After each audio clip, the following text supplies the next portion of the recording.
శ్రీ గురుభ్యో నమ. హరి ఓం. దంతాంచలేన ధరణీదలమున్నమయ్య పాతాళకేళిషు ధృతాదివరాగలీలం ఉల్లాఘనోత్ఫణ ఫణాధర గీయమాన క్రీడావదాన మిభరాజముఖం నమామ.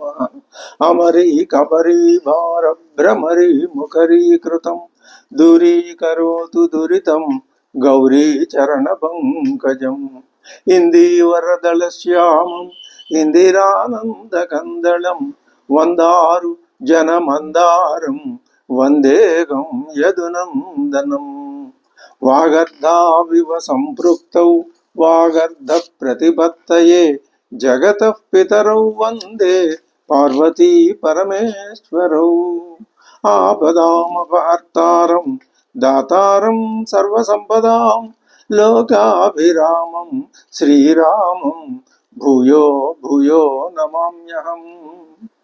బుద్ధిర్బలం యశోధైర్యం నిర్భయత్వమరోగత అజాడ్యం వాక్పటుత్వం చ హనుమస్మరణాద్ భవేత్.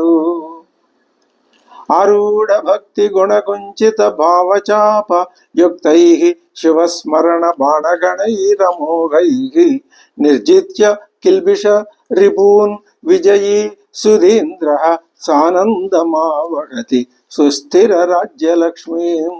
జ్ఞానాంజనేన సమవేక్ష్య తమః ప్రదేశం భిత్వా మహాబలిభిరీశ్వర నామ మంత్రైః దివ్యాశ్రితం భుజగభూషణముద్వహంతి ఏ పాదపద్మమిహతే శివతే కృతార్థాః.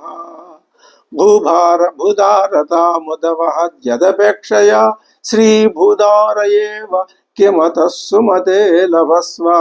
కేదారమాకలితముక్తిమహౌషధీనాం పాదారవింద భజనం పరమేశ్వరస్య. ఆశాపాశక్లేశ దుర్వాసనాది భేదోద్యుక్తైర్దివ్యగంధైరమందైః ఆశాశాటీకస్య పాదారవిందం చేతః పేటీం వసితాం మే తనోతు. కళ్యాణినం సరసచిత్రగతిం సవేగం సర్వేంగితజ్ఞమనఘం ధ్రువలక్షణాఢ్యం చేతస్తురంగమధిరుహ్య చరస్మరారే నేతః సమస్త జగతాం వృషభాధిరూఢా. శ్రీ గురుభ్యో నమః. హరి ఓం.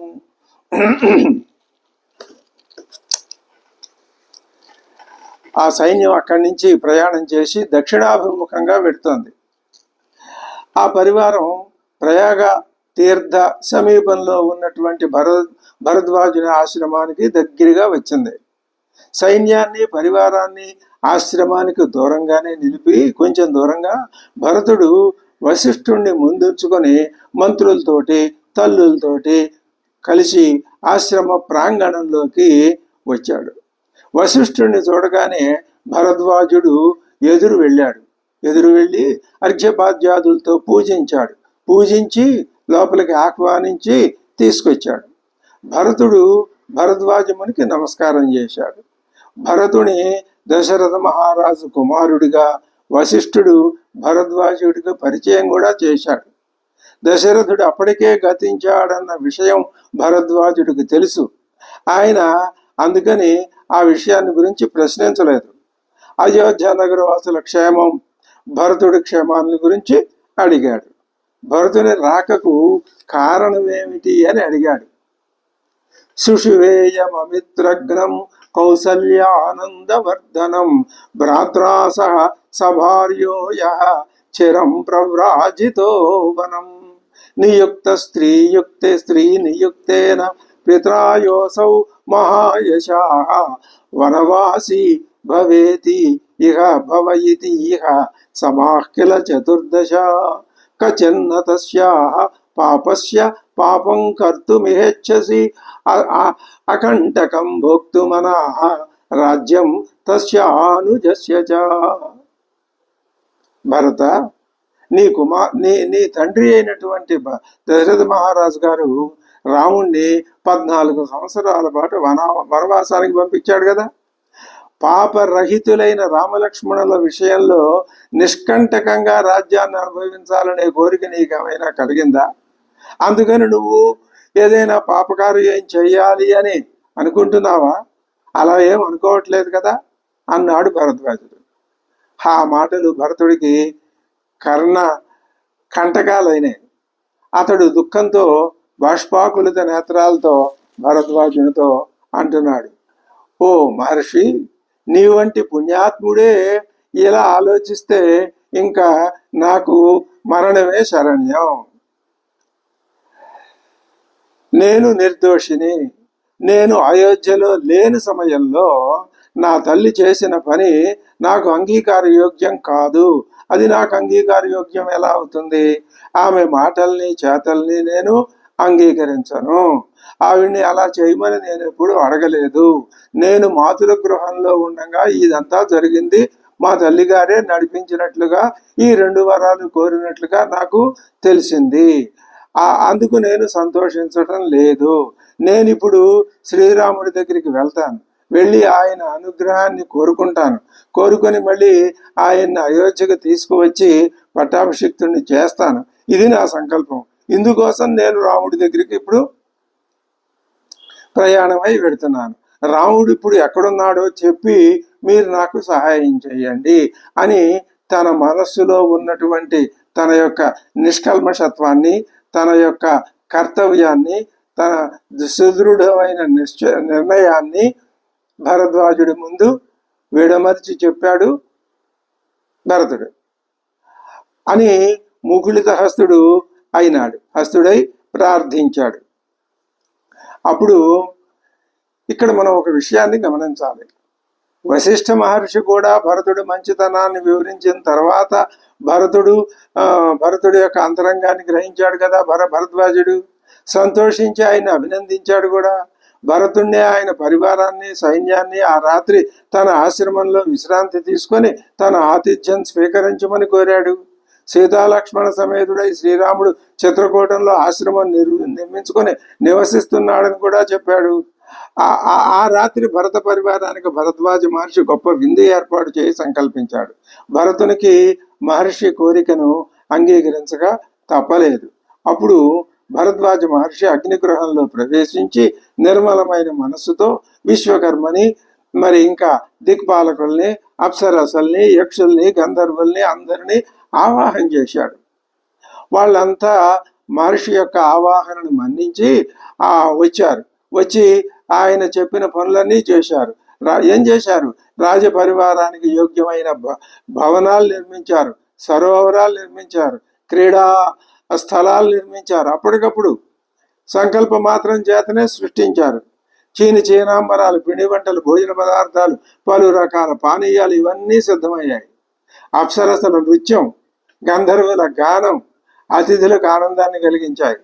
ఆ ఆశ్రమ ప్రాంగణం అంతా పుష్పఫల భరితమైంది. అతిథులకు ఎవరికి ఏ పదార్థాలు కావాలో, ఏ అనుభవాలు ఇష్టమో అవన్నీ అడగకుండానే సమకూర్చబడుతున్నాయి. అప్సరసులు వాళ్ళందరికీ స్వయంగా ఉపచారాలు చేస్తున్నారు. భరతుడు మహర్షి కోరిక మీద విశ్వకర్మ నిర్మించిన రాజప్రాసాదంలోకి ప్రవేశించాడు. మంత్రులు, పురోహితులు కూడా ఆయన్ని అనుసరించే వచ్చారు. వాళ్ళు అక్కడ భరతునికి ఒక ఏర్పాటు చేయబడినటువంటి ఒక దివ్య సింహాసనాన్ని, ఛత్రఛామరాల్ని కూడా చూశారు. భరతుడు ఆ సింహాసనాన్ని అధిష్ఠించలేదు. దానికి ప్రదక్షిణ నమస్కారాలు చేసి ప్రక్కనే ఉన్నటువంటి సామాన్యమైన ఆసనం మీద కూర్చున్నాడు. కూర్చుని చేతికి చామరం తీసుకుని ఆ పెద్ద సింహాసనానికి విసరడం ప్రారంభించాడు. భరద్వాజుని విందు భరత పరివారంలో ప్రతి ఒక్కడిని ఆనంద సముద్రంలో ముంచెత్తింది. విందు భోజనం ఆరగించి పానీయాలు సేవించి భరతుడి సైన్యం మైమరచి నిద్రపోయింది. వాళ్ళంతా స్వర్గ సుఖాలు పొందిన అనుభూతిని పొందారు. భరద్వాజుని విందు అద్భుతమైన ఒక స్వప్నలోకంలో వాళ్ళందరినీ విహరింప చేసింది. సరే, తతస్తాం రజనీం యుష్య భరత సపరిచ్చద కృతాతిథ్యో భరద్వాజం కామాత్ అభిజగామ. ఆయన వద్దకు వచ్చాడు. వచ్చి ఆయన అప్పటికే తన అగ్ని కార్యాలని ముగించుకుని ఉన్నాడు. నమస్కరించి నిలబడిన భరతుడితో భరద్వాజ మహర్షి అంటున్నాడు, ఖచ్చిదత్ర సుఖారాత్రి. ఏందైనా నీకు ఇక్కడ రాత్రి సుఖంగా గడిచిందా? నీకే కాదు నీ పరివారానికి కూడా. తవ అస్మద్ విషయే గత, మీరు మా ఆశ్రమంలోకి వచ్చారు కదా, అందుకని అడుగుతున్నాను, మీ వాళ్ళందరూ మా ఆతిథ్యానికి ఆనందించారా? భరతుడు ప్రణామం చేసి భరద్వాజుడితో ఇలా అన్నాడు, సుఖోషితోస్మి భగవన్. హే భగవన్, అహం సుఖ ఉషిత అస్మి.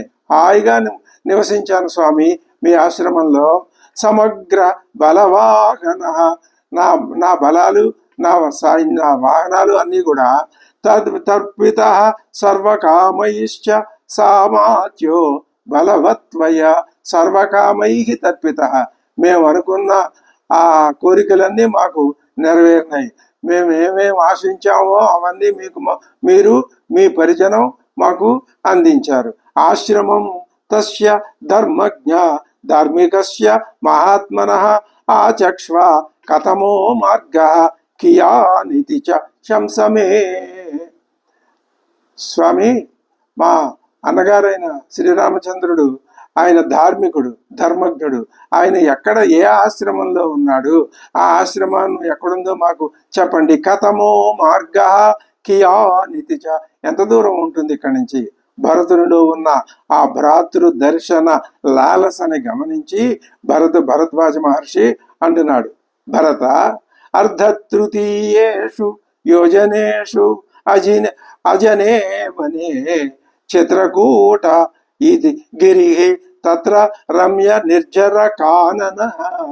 చిత్రకూట పర్వతం గిరి అనగానే ఒక అద్భుతమైన రమ్యమైన విశేషణం వేసేశాడు వాల్మీకి మహర్షి. రమ్య నిర్జర కానన, రమ్యములైనటువంటి నిర్జరాలు, అడవులు కలిగినటువంటి చిత్రకూటం అనే పర్వతం మీద ఉన్నారయ్యా మీ అన్నగారు, ఆ వదిన గారు, మీ ఇంకొక అన్నగారు కూడాను, మీ తమ్ముడు. అయితే అది ఇక్కడికి 3.5 యోజనాల దూరం ఉంది. ఉత్తరం పార్శ్వమాసాద్య తస్య మందాకిని నది.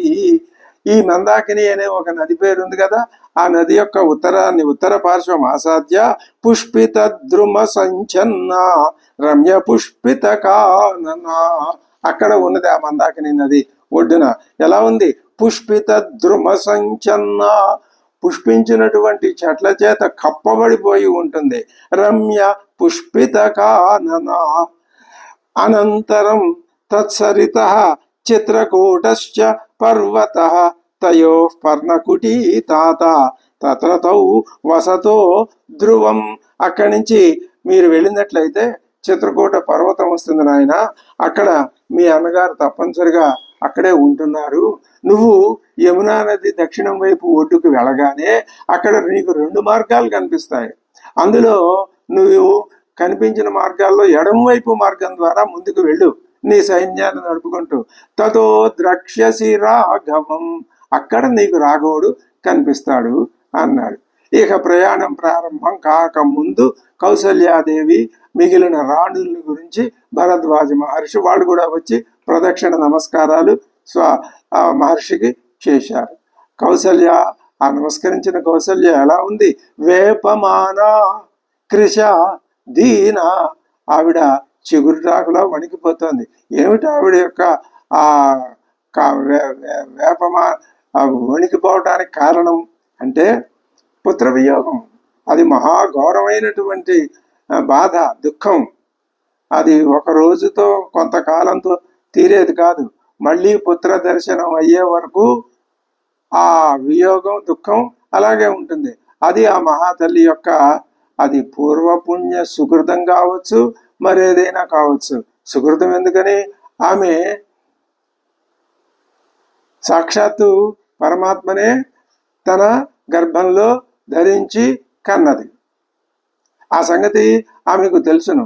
మహారాజు ఎన్నో దాన ధర్మాలు చేసి, యజ్ఞయాగాదులు చేసి, దేవతల్ని సంప్రీతుల్ని చేసి, ఆ దేవతల దయ వలన 4 కుమారుల్ని పొందారు. వాళ్ళు దైవ ప్రసాద సంజాతులు అని అందరికీ తెలుసు. ఆ సాక్షాత్తు ఆ పరమాత్మే తమ గర్భాన శ్రీరాముడుగా ఇంకా మిగతా ముగ్గురుగా జన్మించాడు అని వాళ్ళకి తెలుసు. కాబట్టి తన మీద కరుణించి తనకు పుత్రుడుగా ఉదయించిన పరమాత్మ తన ఎదురుకుండా ఉండకుండా దూరం వెళ్ళిపోయాడన్న ఆ బాధ, అది నిజంగా భరించటానికి వీల్లేని బాధ. ఒక విచిత్రమైనటువంటి అది అవేపమాన కృష దీన సహదేవ్య సుమిత్రయ, ఆమె ప్రక్కనే సుమిత్ర ఉన్నది. కౌసల్య తత్ర జగ్రాహ కరాభ్యాం చరణౌ మునే, ఆ భరద్వాజుని యొక్క పాదాలంటి నమస్కరించింది ఆవిడ. ఇక ఆ పక్కనే సుమిత్ర ఉన్నది, ఆమె కూడా నమస్కరించింది. ఇంకా ఇప్పుడు ఎవరి వంతు వస్తున్నది? కైకమ్మ వంతు. అసమృద్ధేన కామేన, ఆ కైకమ్మ యొక్క కోరిక నెరవేరిందా? లేదు, సమృద్ధం కాలేదు. పైగా ఏం ఫలితం దక్కింది? సర్వలోకస్య గర్హిత, లోకనింద మాత్రం బాగా కొంగు నిండా మూడేసుకుంది. కైకేయి తస్య జగ్రాహ చరణౌ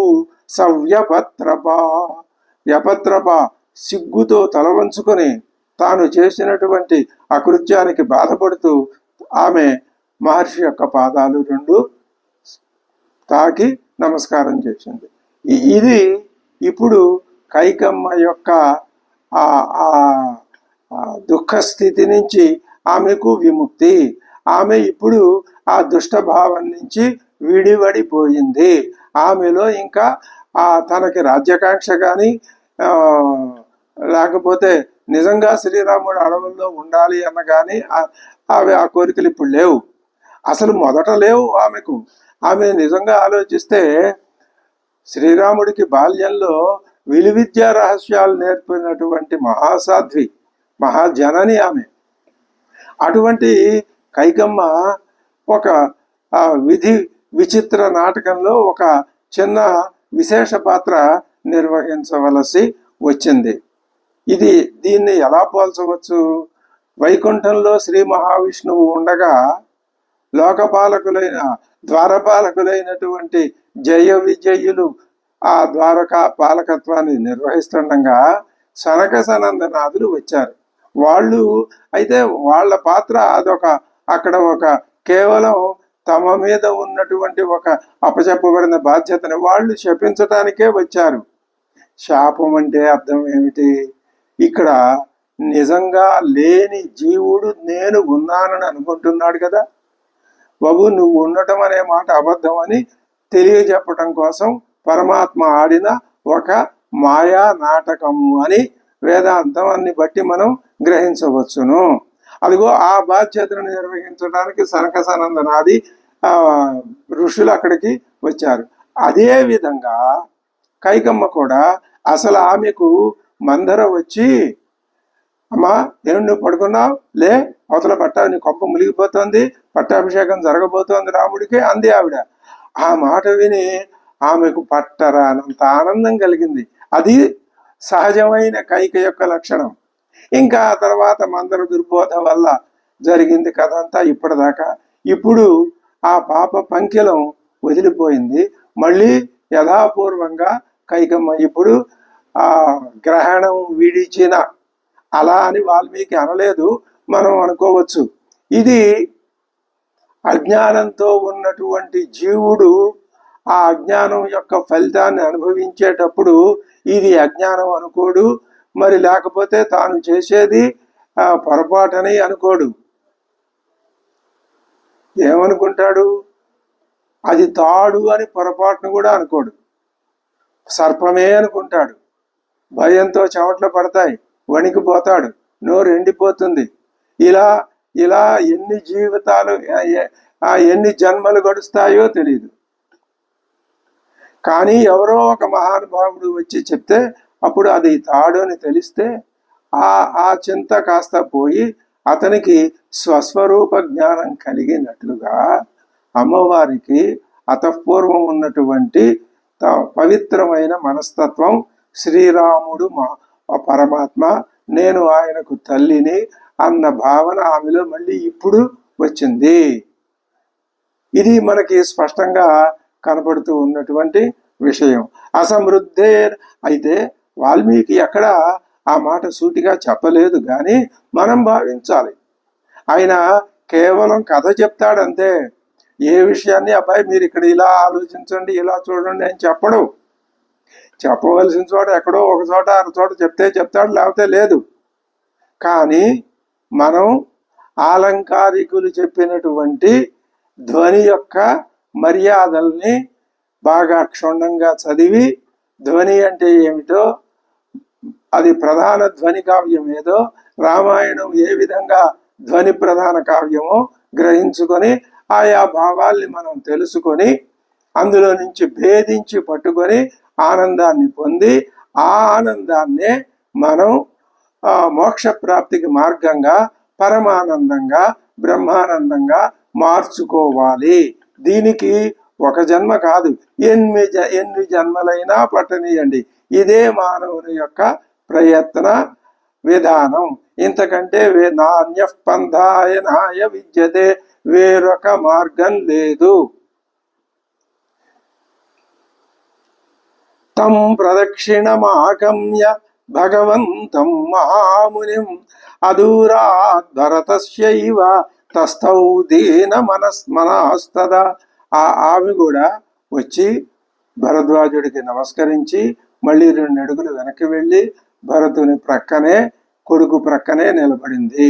ఎంతైనా అతడు కొడుకు కదా, తల్లిగా తనని గౌరవించాలి కదా, ఆ సంస్కారం ఉన్నవాడు కదా. భరత, మీ తల్లుల్ని విశేషాలు ఏమిటో చెప్పు అన్నాడు ఆయన. ఇది కూడా ఒక విధంగా కొంటె ప్రశ్నే. ఎందుకు అలా అడిగాడు అంటే, ఈ క్షణంతోటైనా అమ్మవారి కైకమ్మ యొక్క ఆ బాధని నివారణ చేయటమే ఆయన ఉద్దేశం. అప్పుడు భరతుడు కౌశల్యను చూపి, స్వామి, యాం ఇమాం భగవన్ దీనాం శోకానశనకర్షితాం. స్వామి, ఈమె చూడు దీనురాలు, వివర్ణమైన ముఖంతో ఉన్నది, శోకం చేత, నిరసనాల చేత ఇలా కృషించిపోయి ఉన్నది. పితుర్హి మహిషీం దేవీం దేవతామివ పశ్యసి. ఈ మా తండ్రి గారి యొక్క పట్టమహిషి అండి ఈవిడ, దేవత వలె కనిపిస్తున్నది కదా. ఏషాతం పురుష వ్యాఘ్రం సింహ విక్రాంతగామినం కౌసల్యా శుశువే రామం దాతారం అదితిర్యథా. అదితి వామనావతారంలో ఉద్భవించిన వామనుడికి సాక్షాత్తు శ్రీ మహావిష్ణువే వామనుడిగా ఉద్భవించాడు కదా. అదితి తన గర్భాన వామనుడికి ఏ విధంగా జన్మనిచ్చిందో అదే విధంగా మా పెద్ద తల్లి గారు కూడా శ్రీరామచంద్రుడికి జన్మనిచ్చారు. అస్యాహ వామభుజం శ్లిష్ట యైషా తిష్టతి దుర్మనాః ఇయం సుమిత్ర దుఃఖార్త. లక్ష్మణ, శత్రుఘ్నులు ఈమె కుమారులే. మా పెద్ద తల్లి గారి ప్రక్కనే ఈమె కూడా మా పెద్ద తల్లి గారు కూడా నిలబడి ఉన్నది. ఇది ఇక నా ప్రక్కన ఉన్నటువంటి ఈమె నా తల్లి. యస్యా కృతే నరవ్యాఘ్రౌ జీవనాచమితో గతౌ. నరవ్యాఘ్రులైనటువంటి రామలక్ష్మణులు ఈమె వలననే ఇదిగో ఈ వనవాసానికి వచ్చారు. క్రోధ నామ కృత ప్రజ్ఞాం. కోపం చేత ఆమె తన ప్రతిజ్ఞని తీర్చుకున్నది. దృప్తాం. ఆమె గర్విష్ఠురాలు, ఏమాత్రం వివేకం లేదు. తల్లిని గురించి తన మనస్సులో మరి తాను పడుతున్న బాధకి తల్లే కారణం కాబట్టి తల్లిని ఆయన ఎలా నిందించాలో అటువంటి మాటలతోటే నిందిస్తున్నాడు. ఐశ్వర్య కామాం. ఆమెకు రాజ్యాకాంక్ష ఎక్కువ. కైకేయీం అనార్యాం ఆర్యరూపిణీం. ఆర్యురాలి వేషంలో ఉన్న అనార్యురాలు ఈవిడ. నృశంసాం.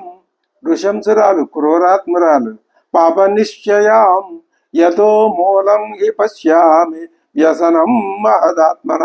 ఈవిడ మూలానే మా అందరికీ ఇటువంటి దుఃఖం వచ్చిందని నేను అంటున్నాను. ఈ విధంగా తల్లిని నిందిస్తున్న భరద్వాజుడు ఆయన నివారించి వెంటనే, నాయన తప్పు అలా అనుకో.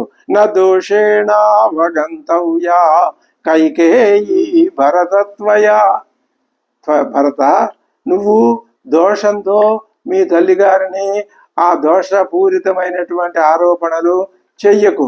అడిగింది ఆయనే, ఎందుకయ్యా అలా మీ అమ్మగారిని నిందిస్తావని అంటూ ఉన్నది ఆయనే.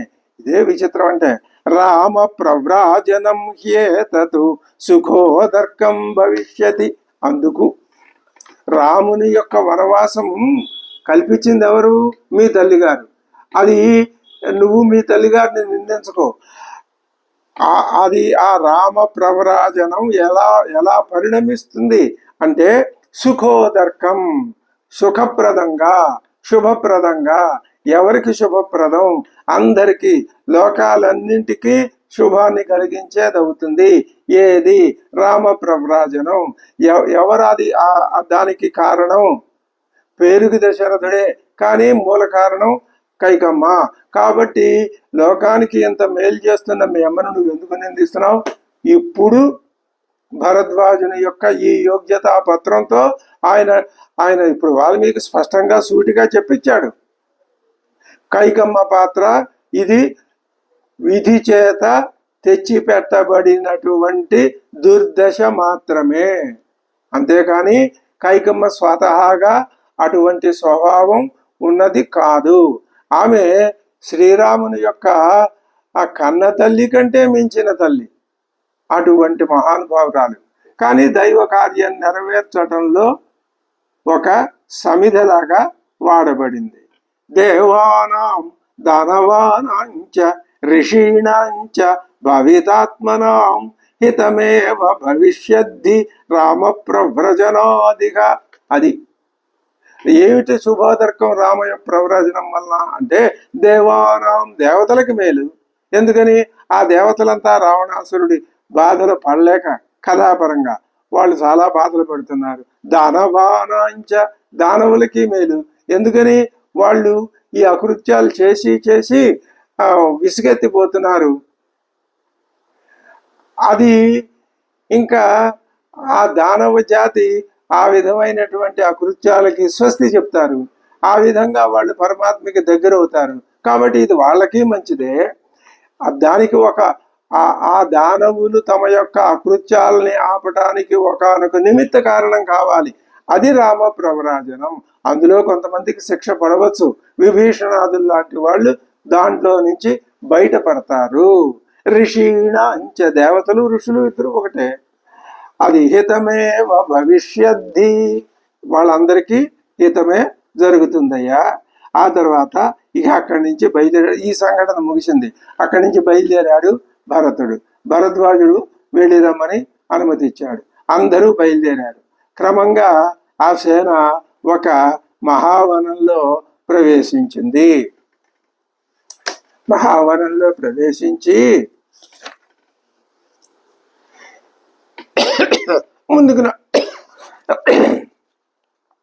ముందుకు నడుస్తున్నది. ఇక్కడ ఒక విషయం ఆలోచించాలి మనం. భరద్వాజ మహర్షి భరతుణ్ణి సందేహిస్తూ మాట్లాడాడు కదా. ఈ విషయాలన్నీ మనం చెప్పుకున్నాం. కానీ మరొకసారి వీటిని మనం పునశ్చరణ చేసుకుంటే మనకి రామాయణ కథా గమనం, రామాయణ కథా ప్రయోజనం, తద్వారా మన యొక్క మనస్సుల్ని ఏ విధంగా మనం పునీతం చేసుకోవాలి, మన మార్గం మనం నిర్ణయం చేసుకోవాలి అనే విషయాలు మనకి ఒక ధారణకి, ఒక దృక్పథానికి వస్తాయి. భరద్వాజ మహర్షి భరతుడిని సందేహిస్తూ మాట్లాడాడు కదా. శ్రీరాముడికి అపకారం తలపెట్టడానికి నువ్వు బయలుదేరలేదు కదా అన్నాడు కదా. ప్రక్కన వశిష్ఠాది మంత్రి పురోహితులు ఉన్నారు. పైగా తాను అన్నింటికంటే మించి ఆయన వశిష్ఠుడితో సమానుడైనటువంటి మహర్షి, త్రికాలవేది. శ్రీరాముడు ఆయన్ని దర్శించిన విషయాలన్నీ విడమర్చి చెప్పాడు. భరతుడికి దురుద్దేశం ఉంటే వశిష్ఠుడు ఆయన్ని అనుసరించి ఆయన వెనకాల వస్తాడా? రాడు. ఇది భరద్వాజుడికి తెలియదా? తెలుసు. ఆయన భరతుని మనోగతం యథార్థంగా ఆయనకి తెలుసు. ఇది ఈ సంఘటన వల్ల మనం భావించవలసిన భావన విశేషం. ఇలాగా ఎప్పటి నుంచి, అనాది కాలం నుంచి మహానుభావులు, పుణ్యాత్ములు, రామకథా శ్రవణ పారాయణ పవిత్రాత్ములు, నిరంతర రామ ధ్యానగత మనస్కులు ఎంతోమంది ఈ రామాయణ విశేషాలని మనకు చెప్తున్నారు. ఇప్పుడు మన పని ఎలా ఉంది అంటే, వారందరూ చెప్పినటువంటి అన్ని విషయాల్ని మనం ఆకళింపు చేసుకోగలమా, లేకపోతే కొన్నింటిని మనం చెప్పుకోలేకపోతున్నామా అని ఒక ఒక ధనహీనుడికి ఉన్నట్టుండి ఒకసారి ధన ప్రాప్తి కలిగితే ఆ కలిగిన ధనాన్నంతటినీ లెక్కించుకోవటం చేత కాకపోవచ్చును ఒక్కోసారి. అటువంటి స్థితి. ఎందుకని ఎంతమంది మహానుభావులు అందులో ఒకసారి మనం ప్రస్తావించుకున్నాం. ఇప్పుడు ఈ భావన విశేషాలు వారే అస్మద్గురువరేణ్యులు మహానుభావులు. శ్రీరామ నామ పారాయణ జప సమాగత మనస్కులు, సమావిష్ట మనస్కులు, నిశ్చిత మనస్కులు శ్రీ శ్రీ ఎంఎస్ శాస్త్రి గారు. వారు చెప్పిన భావాలనే ఇక్కడ నేను మీ ముందు ఉంచుతున్నాను. తెలుసు ఆయనకి, భరద్వాజుడికి అన్నీ తెలుసును. తెలియదా? ఆయన భరతుని మనోగతం యథార్థంగా ఆయనకి తెలుసు. ఆయన భరతుని నోట తన సమక్షంలో అలాగే ఇతర ఋషుల సమక్షంలో కూడా నిజం పలికించి భరతుని పవిత్రతని నలుగురిలోనూ వెల్లడి చెయ్యాలి. అది భరద్వాజుని యొక్క నిర్ణయం. అసలు ఆ భరద్వాజు యొక్క పాత్ర అదే. ఆయన మధ్యలో ఒక బీకన్ లైట్ లాగా నిలబడ్డాడు. రాముడికి దారి చూపించి పంపించాడు. రాముడు ఎక్కడున్నాడో ఆయనకు తెలుసు. భరతుణ్ణి ఇప్పుడు పాప నిర్ముక్తుని చేస్తున్నాడు. ఇక్కడ ఇంకొక విశేషం, కైకమ్మని కూడా ఆయన ఆవిడ కంటే ఆ బురదను కూడా ఆవిడ తనంతట తానుగా క్షాళనం చేసుకుని మళ్ళీ తాను గ్రహణం విడిచిన చంద్రుడి వలె దాళధైర్యంగా ప్రకాశించడానికి ఆవిడ కావలసినటువంటి అవకాశాన్ని కూడా ఇచ్చాడు. తానే స్వయంగా ఆమె యొక్క నిష్కాపట్యాన్ని తెలియజెప్పాడు. ఇన్ని రకాల ప్రయోజనాలు ఇక్కడ మనకి భరద్వాజ మహర్షి. వశిష్ఠుడికి ఇదంతా తెలుసు, ఆయనే చేయగలడు. కానీ ఆయన చెయ్యడు. ఆయన నిమిత్త మాత్రుడుగా, సాక్షి మాత్రుడుగా ఉన్నాడు. ఒక్కొక్కరికి ఒక్కొక్క సందర్భంలో ఒక్కొక్క బాధ్యత. అది కథాధర్మం, లోకధర్మం. ఆ లోకధర్మాన్ని సంగ్రహించి చెప్తున్నాడు కథా రూపంలో వాల్మీకి మహర్షి. తెలుసు ఆయన. అంతేకాదు, అందరూ ఇంకా వివరంగా భరతుని నిజాయితీని, నిష్కపటత్వాన్ని నిస్సందేహంగా గుర్తించాలి అని ఆయన ఒక అద్భుతమైన మాయాజాలాన్ని కూడా సృష్టించాడు. ఇది అసలు ఎవరు ఊహించలేనటువంటి ఘట్టం. మరి శ్రీరామచంద్రుడికి అటువంటి విందు ఇవ్వచ్చు కదా. ఆయన సాక్షాత్తు పరమాత్మ. ఆయనకి తాను విందు ఇవ్వటం ఏమిటి? అసలు ఈ విందు అనేది మాయ. పరమాత్మని మాయలో ఎవరు ముంచగలరు? పరమాత్మని మాయా సంచన్నునిగా ఎవరు చేయగలరు? మాయ అంటే ఏమిటి? అజ్ఞానమే. భరతుడు ఇప్పుడు మాయా ఆవృతుడు.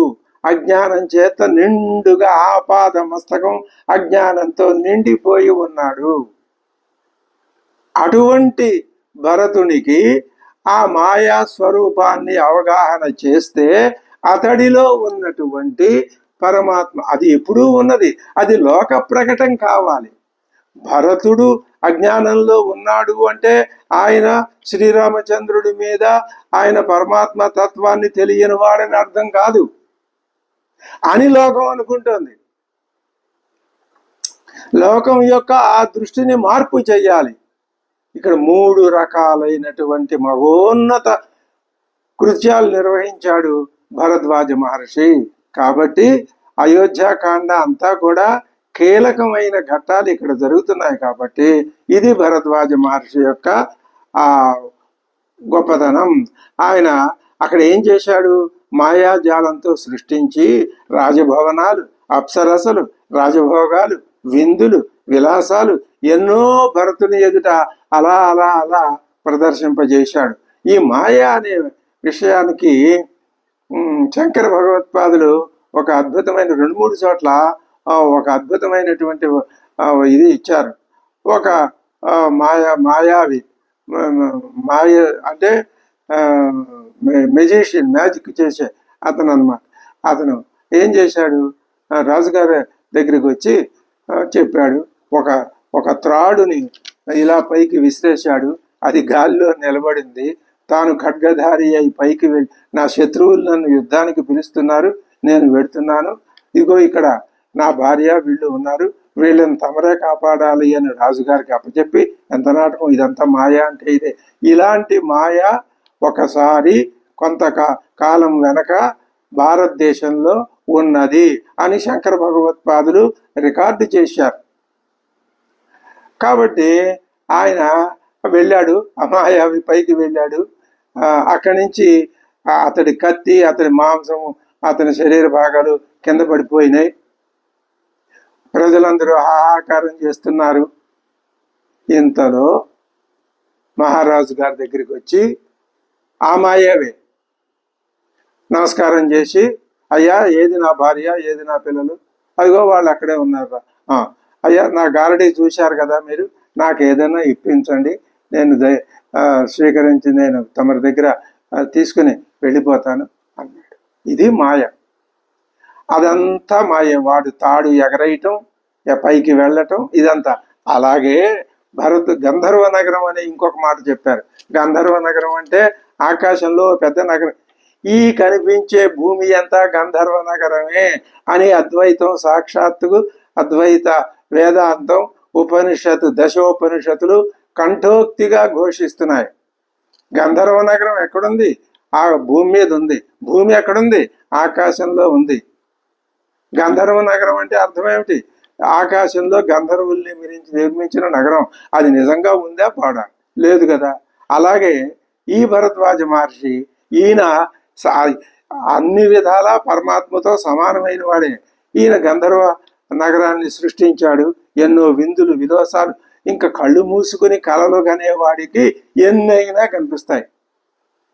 అన్నీ కాదు, ఆ కళ ఎంతసేపు ఉంటుందో అప్పుడు అంతసేపు అది నిజమే అనిపిస్తూ ఉంటుంది. అలా ఎన్నో జరిగినాయి.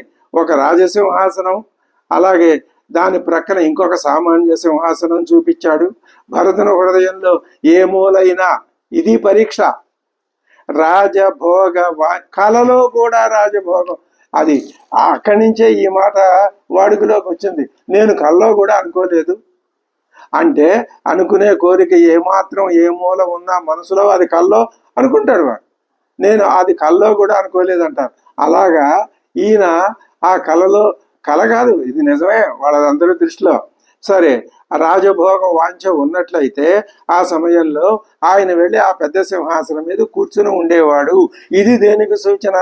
అసలు ఈ పాటికే ఆయన పెద్ద సింహాసనం మీద, అక్కడ అయోధ్య సింహాసనం చేతికి దొరికితే వదిలిపెడతాడా భరతుడు?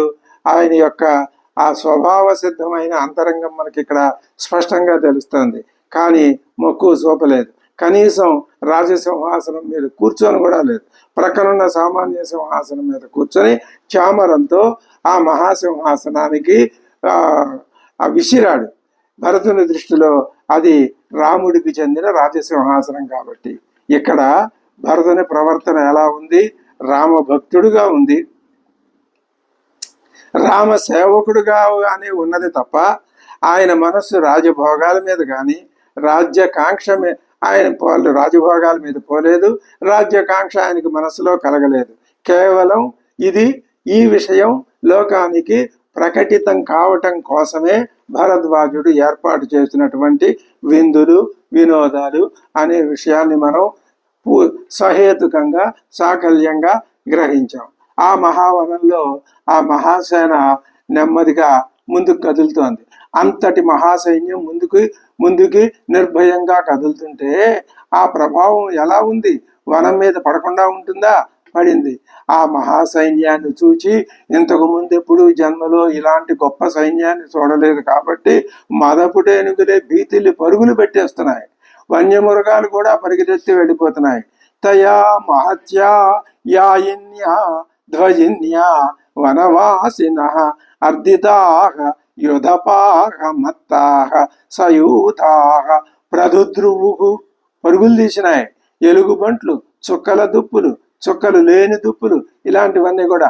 రిక్షా పృషత సంఘాశ్చ రురవశ్చ సమంతత దృశ్యంతే వనరాజీషు గిరిష్వపి నదీషు చ. అవన్నీ ఏనుగుల్లాగా పారిపోవటం తెలియదో, పారిపోలేకపోయినాయో, కదలకుండా నిలబడి బిగుసుకుపోయి అలా బిత్తర చూపులు చూస్తూ ఉండిపోయినాయి అంటున్నాడు వాల్మీకి. భరతుడిలో ఈ దృశ్యాలు చూసే కాదు, గత రాత్రి అనుభవంతో, భరద్వాజుడి మాటలతో, ఇక్కడ ఈ వన సందర్శనంతో భరద్వాజుడిలో సంతృప్తి, ఆత్మ సంతృప్తి కలిగింది. ఆయన పాప విముక్తుడు అయినాడు. సంతోషం కనిపిస్తున్నది, శ్రీరామ దర్శనం కాబోతున్నది అని ఆయన ప్రీత దశరథాత్మజ, అది ఆ ప్రీత అనే మాట ఉపయోగించాడు వాల్మీకి. అంటూ ఈ విషయాన్ని మహర్షి వాచ్యంగానే చెప్పేశాడు. వర్షాకాలంలో మేఘ సముదాయం ఆకాశాన్ని కప్పేస్తుంది. అలాగే భరతుని యొక్క సైన్యం అనే ఈ సైన్యం ఈ మహాసాగరంలాగా భూమిని కప్పేసింది. మేఘాలు ఆకాశాన్ని కప్పేస్తే సైన్యం అనే సముద్రం భూమిని కప్పేసిందట. ఏం అద్భుతమైన పోలికలు, ఎటువంటి ఉపమాలంకారాలు మహాకవి వాల్మీకి. సాగరౌఘ నివాసేన భరతస్య మహాత్మనః మహీం సంచాదయామాస ప్రావృషి జామివాంబుదాః. ఇలా ఎంతో దూరం ఏకదాటిగా ప్రయాణం చేసి ఆ సైన్యం, మహాసైన్యం అలసిపోయి, భరతుడు ఈ విషయాన్ని గమనించాడు. వశిష్ఠుడితో అంటున్నాడు, ఓ మహర్షి, భరద్వాజుడు చెప్పిన ప్రదేశం కూడా వచ్చింది, సైన్యం కూడా అలసిపోయింది అని అంటూ, అదిగో అదే చిత్రకూటమా? అవును, అదే చిత్రకూటం. అయంగిరిశ్చిత్రకూట. తేలికైన పదాలతో భావం ఏమాత్రం బీరుపోకుండా, వెసక్కుండా, పాఠకుని యొక్క లేదా ఎవరైనా రామాయణం చదువుతుంటే సంస్కృత భాషా పరిజ్ఞానం ఈషత్తుగా కొంచెంగా ఉంటే చాలు, అర్థమయ్యే తీరుగా ఉంటుంది వాల్మీకి రామాయణం. ఈ విషయం మనం గతంలో చెప్పుకున్నాం, ఎన్నిసార్లు చెప్పుకున్నా సంతృప్తే తప్ప దీనికి విసుగుదల అనేవి, రిపిటేషన్ అనేవి ఉండవు. ఇదే మాట శంకర భగవత్పాదులు చెప్పారు. పరమాత్మని గురించి చెప్పే వాక్యాలకి పునరుక్తి దోషం లేదని చెప్పాడు ఆయన. అలాగే అయంగిరిశ్చిత్రకూట ఇయం మందాకిని నది. అదిగో చిత్రకూటం, ఇదిగో మందాకిని నది. ఏతత్ ప్రకాశతే దూరాత్ నీలమేఘ నిభం వనం. ఆ నది, ఆ పర్వతం, మధ్యలో వనం. ఆ పర్వతం, దూరంగా ఉన్న పర్వతాలు నీలవర్ణం, ఆ నీలవర్ణం ఈ వనం మీద పడి ఈ వనం కూడా నీలవర్ణంతో ప్రకాశిస్తున్నది. లేదా ఈ వనం యొక్క నైల్యం పర్వతం మీద పడి పర్వతాలు నీలంగా ప్రకాశిస్తున్నాయి. గిరేహ సానూని రమ్యాణి చిత్రకూటస్య సంప్రతి. నెమ్మదిగా ఎప్పుడైతే మనస్సులో ఉన్న దుఃఖం కొద్దిగా ఎగిరిపోయి దూరం అయిపోతుందో, భరతుడిలో అసలు భరతుడు బయటకు వచ్చి ప్రకృతిని వర్ణిస్తున్నాడు ఆయన. ప్రకృతి వర్ణన మనస్సులో కపటాన్ని పోగొడుతుంది. ప్రకృతి వర్ణన పఠన సహజమైన ఆనందాన్ని కలిగిస్తుంది. అందుకే తెలుగు ప్రబంధాలు, తెలుగు కావ్యాల్లో కానీ, అతపూర్వం సంస్కృత కావ్యాల్లో కానీ ప్రకృతి వర్ణన ఒక తప్పనిసరి విషయంగా వాల్మీకి మహర్షి చేశాడు. అది అద్భుతమైన ప్రకృతి. గిరే సానూని రమ్యాణి చిత్రకూటస్య సంప్రతి వారణైరవమృజ్యంతే మామకై పర్వతోపమై.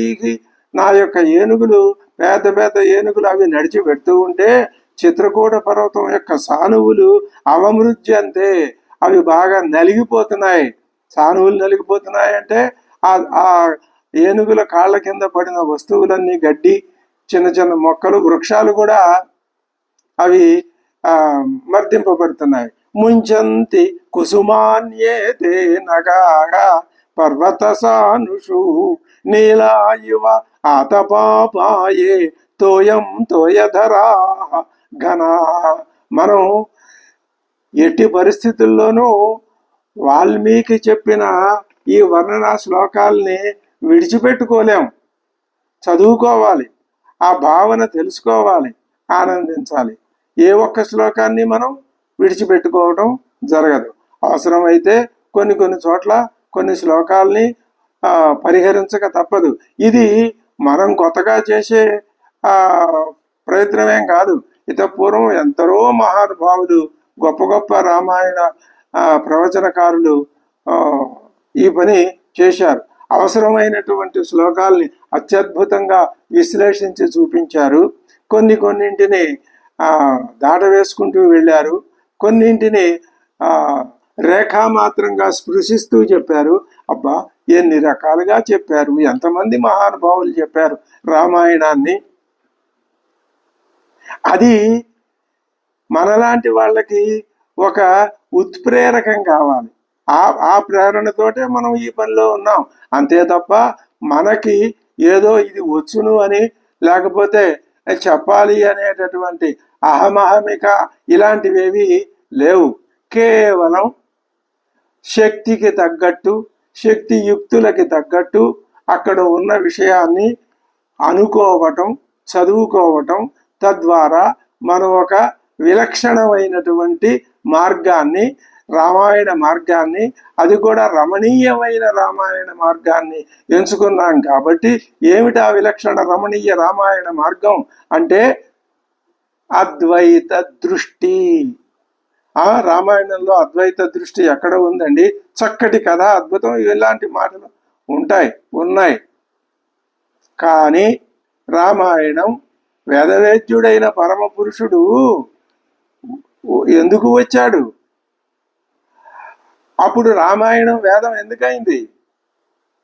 ఆ వేదవేద్యుడైన పరమ పురుషుడే మానవుడిగా అవతరించి మానవులందరినీ మళ్ళీ తనతో పాటు తన యొక్క స్వస్థానానికి తీసుకెళ్లే ప్రయత్నం. ఇందులో ఏమాత్రం అనుమానం ఉండటానికి అవకాశం లేదు. కాకపోతే మనకి ఎంత ఆలోచన పరిధి ఉంటే అంతవరకు ఆ భావాన్ని మనం భావాన్ని ప్రస్తావించుకుంటూ ఉంటాం. దాన్ని మనం మనస్సుకి పట్టించుకుంటూ ఉంటాం. ముంచంతి కుసుమాన్యేతే నగా పర్వత సానుషు నీలాయువ ఆతపాబాయే తోయం తోయధరాగనా. ఇది ఏమిటయ్యా అంటే ఆతపాపాయే, వేసవి కాలం వెళ్ళిన తర్వాత, వర్షాకాలం వచ్చిన తర్వాత ఇంకా మేఘాలు తమ ప్రతాపాన్ని చూపించి ఒక్కొక్క చినుకుని ఆ పర్వతం మీద వర్షిస్తూ ఉంటే అది ఎలా ఉంది అంటే, ఆ పర్వతం మీదే అంతకు పూర్వం ఉన్నటువంటి చెట్లన్నీ నిండుగా విచ్చలవిడిగా పూసి, ఆ పూసిన పువ్వులన్నీ పర్వతం మీద రాలిపోతుంటే ఎలా ఉంటుందో అది ఎలా ఉంది అంటే, మేఘాలు తమ వర్షపు చుక్కల ద్వారా ఆ పర్వతాల్ని అలంకరించినట్లుగా ఉన్నది. ఇది అద్భుతమైన. మనస్సులో ఏమాత్రం అలసత్వం, అలసట లేదా మాలిన్యం ఇలాంటివి ఉంటే ఇటువంటి భావనల వల్ల అటువంటి దుర్భావనలు పోయి మనస్సు తేలిక పడుతుంది. ముంచంతి కుసుమాన్యేతే నగాగ పర్వత సానుషు నీలాయివ ఆతపాపాయే తోయం తోయధరాగనా అని ఆ సౌందర్యాన్ని శత్రుఘ్నుడికి కూడా చూపుతున్నాడు. ఇప్పటిదాకా దుఃఖం తప్ప మరొకటి తెలియదా మహానుభావుడికి? ఇప్పుడే భరతుడిలో దృక్పథంలో కొంత మార్పు వచ్చి ఆయన ఎదురుకుండా ఉన్న ప్రకృతిని అనుభవించగలుగుతున్నాడు. ఈ విషయం మనం ఇక్కడ గుర్తుపెట్టుకోవాలి. తరువాత సర్గలో శ్రీరాముడు మైమరచి విజృంభించి ఈ పర్వతాన్ని, ఈ మందాకిని నదిని 2 సర్గల్లో వర్ణిస్తాడు. ఇక్కడ తమ్ముడు 4 శ్లోకాల్లో వర్ణిస్తే ఆ 2 కలిపి ఆయన ఒక 30-40 శ్లోకాల్లో వర్ణిస్తాడు. ఏమిటి సాజాత్యం అంటే, ఆయన ఒకడే, రాముడు ఒకడే. ఇక్కడ భరతుడు, అక్కడ రాముడు, అక్కడ లక్ష్మణుడు, ఇక్కడ శత్రుఘ్నుడు, అక్కడ దశరథుడు, మాతృత్రయం, అక్కడ ప్రజలు, ఇదిగో ఇక్కడ మనం ఈ మాట మనం ఎలా అనుకుంటామండి? మనమే అనుకోవాలి. వాళ్ళందరూ ఎక్కడున్నారు? ఉన్నది మనమే ఇప్పుడు. కాబట్టి ఆ రాముని యొక్క ఆలోచన నాలో ఉంది కాబట్టి ఆ రాముడే నేను, నేనే రాముడు, అంతా రామమయం అని రామదాస్ గారు అన్నారు అంటే అదే అర్థం. సరే, ఆ సౌందర్యాన్ని శత్రుఘ్నుడికి కూడా చూపిస్తున్నాడు. శత్రుఘ్న చూడు నాయన, ఇది కిన్నరుడు విహరించే భూమి అయ్యా. ఇక్కడ సాగరం మొసళ్లతో వ్యాప్తమైతే ఈ వనం మృగాలతో వ్యాప్తమైంది. ఏతే మృగగణా భాంతి శీఘ్ర వేగాక ప్రచోదితాక వాయు ప్రవిద్ధాక శరది మేఘరాజిరివాంబరే. ఇందాక వర్షాకాలపు మేఘాలు వర్షం అన్నాడు, ఇక్కడ శరత్కాలం. అది ఆయన ఎలా బుద్ధి, ఆ కవిత సరస్వతి ప్రసరిస్తుందో, సరస్వతి అలా ముందుకు ప్రవహించుకుంటూ ముందుకు జరుగుతూ వెళ్ళేది సరస్వతి, ఆ కవితా సరస్వతి. ఇప్పుడు ఇక్కడ శరత్కాలంలో మేఘాల్లాగా ఉన్నాయి. ఏమిటవి? ఇదిగో ఈ మృగగణాలు ఏం చేస్తున్నాయి? ఇవి పరిగెడుతున్నాయి. ఎందువల్ల? అవి అవి అసలే శీఘ్ర వేగం గలవి. ప్రచోదితాహ, చోదింపబడి. అక్కడ రాముడు ఉన్నాడు కదా, పరమాత్మ యొక్క దగ్గర ఉండగా ఇంకా దుఃఖానికి చోటు ఎక్కడ ఉంటుందండి? ఉండదు. అవి ఆనందంతో పరిగెట్టడం ఎలా ఉంది అంటే, ఆకాశంలో శరత్కాలంలో తెల్లటి దూది పింజల వంటి శారదాభ్రశ కల్లచయములే అన్నాడు నన్నయ్య భట్టు. అవి ఆ పక్షులు అలాగా కనిపించినాయి. అలాగా ఇవి శరత్కాలంలో నీళ్లు లేని తెల్లని మేఘాల ముక్కలు ఎలాగా గాలికి వెళ్ళిపోతూ ఉంటాయో ఈ ఈ మృగాలు కూడా అలా వెళుతున్నాయి. ఇది అద్భుతమైన శ్లోకం. ఏతే మృగగణ భాంతి శీఘ్రవేగాః ప్రచోదితాః వాయు ప్రవిద్ధాః శరది మేఘరాజిరివాంబరే కుర్వంతి కుసుమా పీడాన్ శిరస్సు స్వరవీనమి మేఘ ప్రకారైః ఫలకైః దాక్షిణాత్యా యథా నరాః. దాక్షిణాత్యులైన, అసలు ఇప్పుడు కథ ఉత్తర దిక్కు నుంచి దక్షిణ దిక్కుకు వచ్చేసింది. రామాయణం హిమాలయ పర్వతాన్ని, సముద్రాన్ని, లంక దగ్గర ఉన్న సముద్రాన్ని కలుపుతోంది. ఉత్తర దక్షిణాల దిక్కుల్ని కలిపింది శ్రీరాముడు. శ్రీకృష్ణుడు ఇటు ద్వారక, అటు ప్రాగ్జ్యోతిషం, ఈ రెండింటిని తూర్పు పడమరల్ని కలిపిన వాడు శ్రీకృష్ణుడు.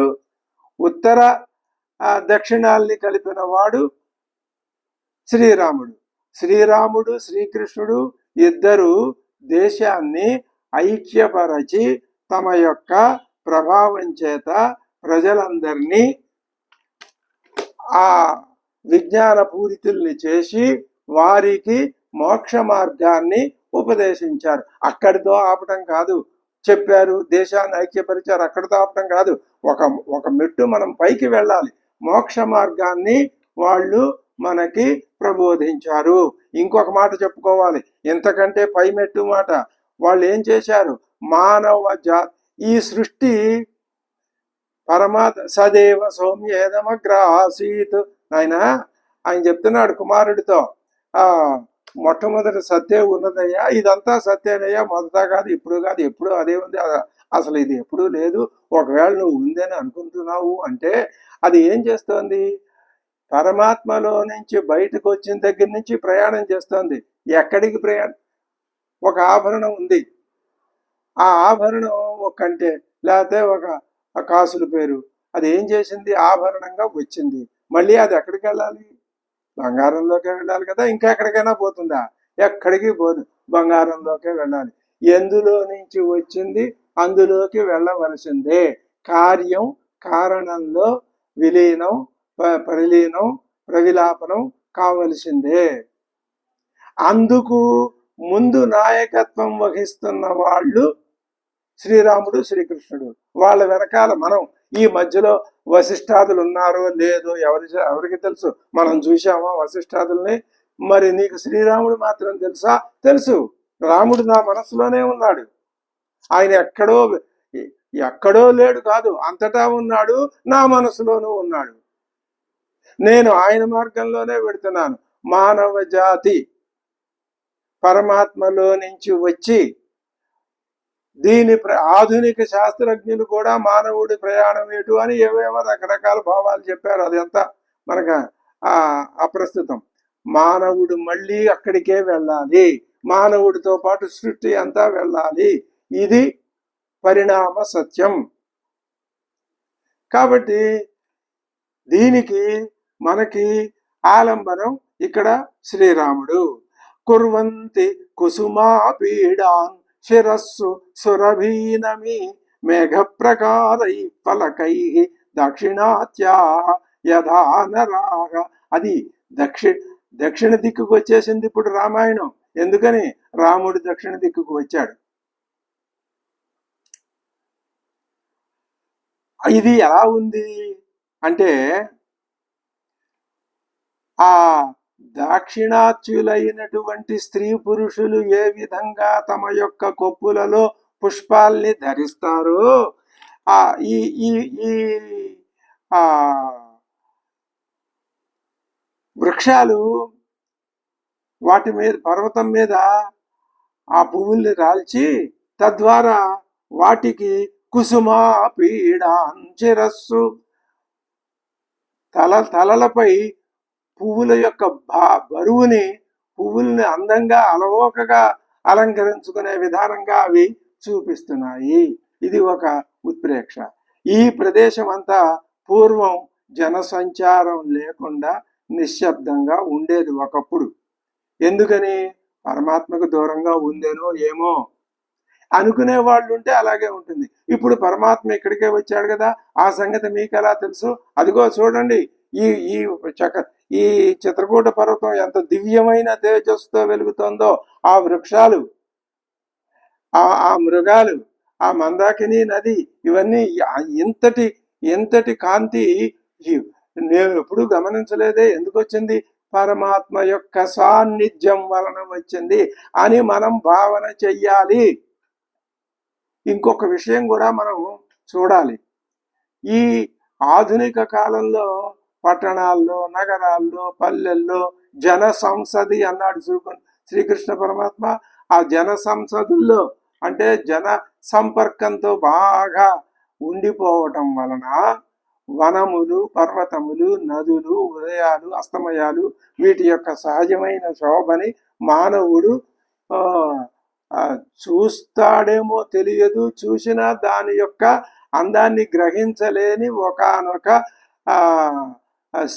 దుస్థితికి నెట్టివేయబడ్డాడు. ఎవరు నెట్టివేశారు? వాడిని వాడే నెట్టేసుకున్నాడు. ఇప్పుడు వాడిని ఎవరు ఉద్ధరించాలి? వాడిని వాడే ఉద్ధరించుకోవాలి. రాముడు వచ్చి రాముని యొక్క ప్రెజెన్స్, ఆయన ఉండటం అంతే. సత్ సదేవా, రాముడు సత్స్వరూపుడే, సత్య పరాక్రముడే. నువ్వు గనక ఆ సత్యాన్ని ఆలోచించి ఆ విధానంలో ముందుకు వెళితే తన పరాక్రమం ద్వారా నిన్ను ముందుకు పంపగలడు. నిన్ను ముందుకు పంపటం అనే పరాక్రమాన్ని నీ మీద పరాక్రమాన్ని చూపించటం అంటే నీ చేత సత్యాన్ని దర్శింపజేయగలడు నువ్వు ఆయన్ని నమ్మితే. లేకపోతే అంతే, ఎక్కడుంటే అక్కడే ఉంటావు. మరి నిశ్శబ్దంగా భయంకరంగా ఉండేది కదా. కానీ ఇప్పుడు ఎలా ఉంది? అయోధ్యేవ జనాకీర్ణ ప్రతిభాతిమా. నాకు అనిపిస్తోంది తమ్ముడు, చూడు, ఇదే అయోధ్య ఇప్పుడు. ప్రతిభాతి నాకు ఇలా కనిపిస్తోంది అన్నాడు. గుర్రాల గెట్టలతో ఎగరగొట్టబడిన దుమ్ము ఆకాశాన్ని, వనాన్ని కప్పివేస్తుంటే వాయువు ఆ దుమ్ముని ఎక్కడికి తీసుకొని పోతుంది? ఇంకెక్కడికి తీసుకొని పోతుంది. ఇది ఆ దుమ్ము ఎటు పెడుతుందో మన చూపులు కూడా అటే పెడతాయి. ఎక్కడికి? ఆ దుమ్ము ఎక్కడికి పోతుంది? రాముడి వైపు దారి చూపిస్తుంది. అంటే మన యొక్క కాలి త్రొక్కిడికి పైకి లేచిన దుమ్మే నీకు రాముని యొక్క మార్గాన్ని చూపిస్తున్నదే. నీ బుద్ధి నీకెందుకు చూపించదయ్యా? దానికి తగిన శిక్షణని నువ్వు ఇచ్చుకోవాలి. నిరంతరం పైకి జనంతో వ్యవహరిస్తూ ఉంటాం, భార్యాపుత్రాదులతో, అందరితో అన్ని విషయాలు ముక్తసరిగా తక్కువగా, ఎంత తక్కువ వీలైతే అంత తక్కువగా మాట్లాడుతూ ఉంటాం. వ్యవహరిస్తూ ఉంటాం. అదే సమయంలో ఈ భావనలు, ఈ రామాయణ అధ్యయనం వలన మనం ఎటువంటి వినూత్నమైన ఆ అప్పుడే వికసించిన తామర పువ్వులు లాంటి భావాల్ని మనం గ్రహిస్తున్నామో వాటిని గుర్తు వచ్చిన దాన్ని గుర్తు వచ్చినట్టు చర్వణం చేస్తూ ఉండాలి. ఇది రామాయణ అధ్యయన విధానం.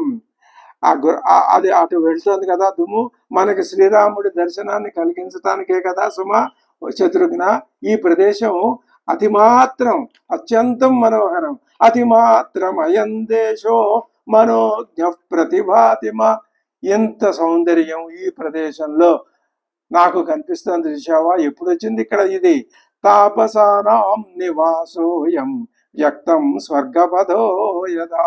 స్వర్గపదం ఇదేనయ్యా, తాపసానా నివాసం.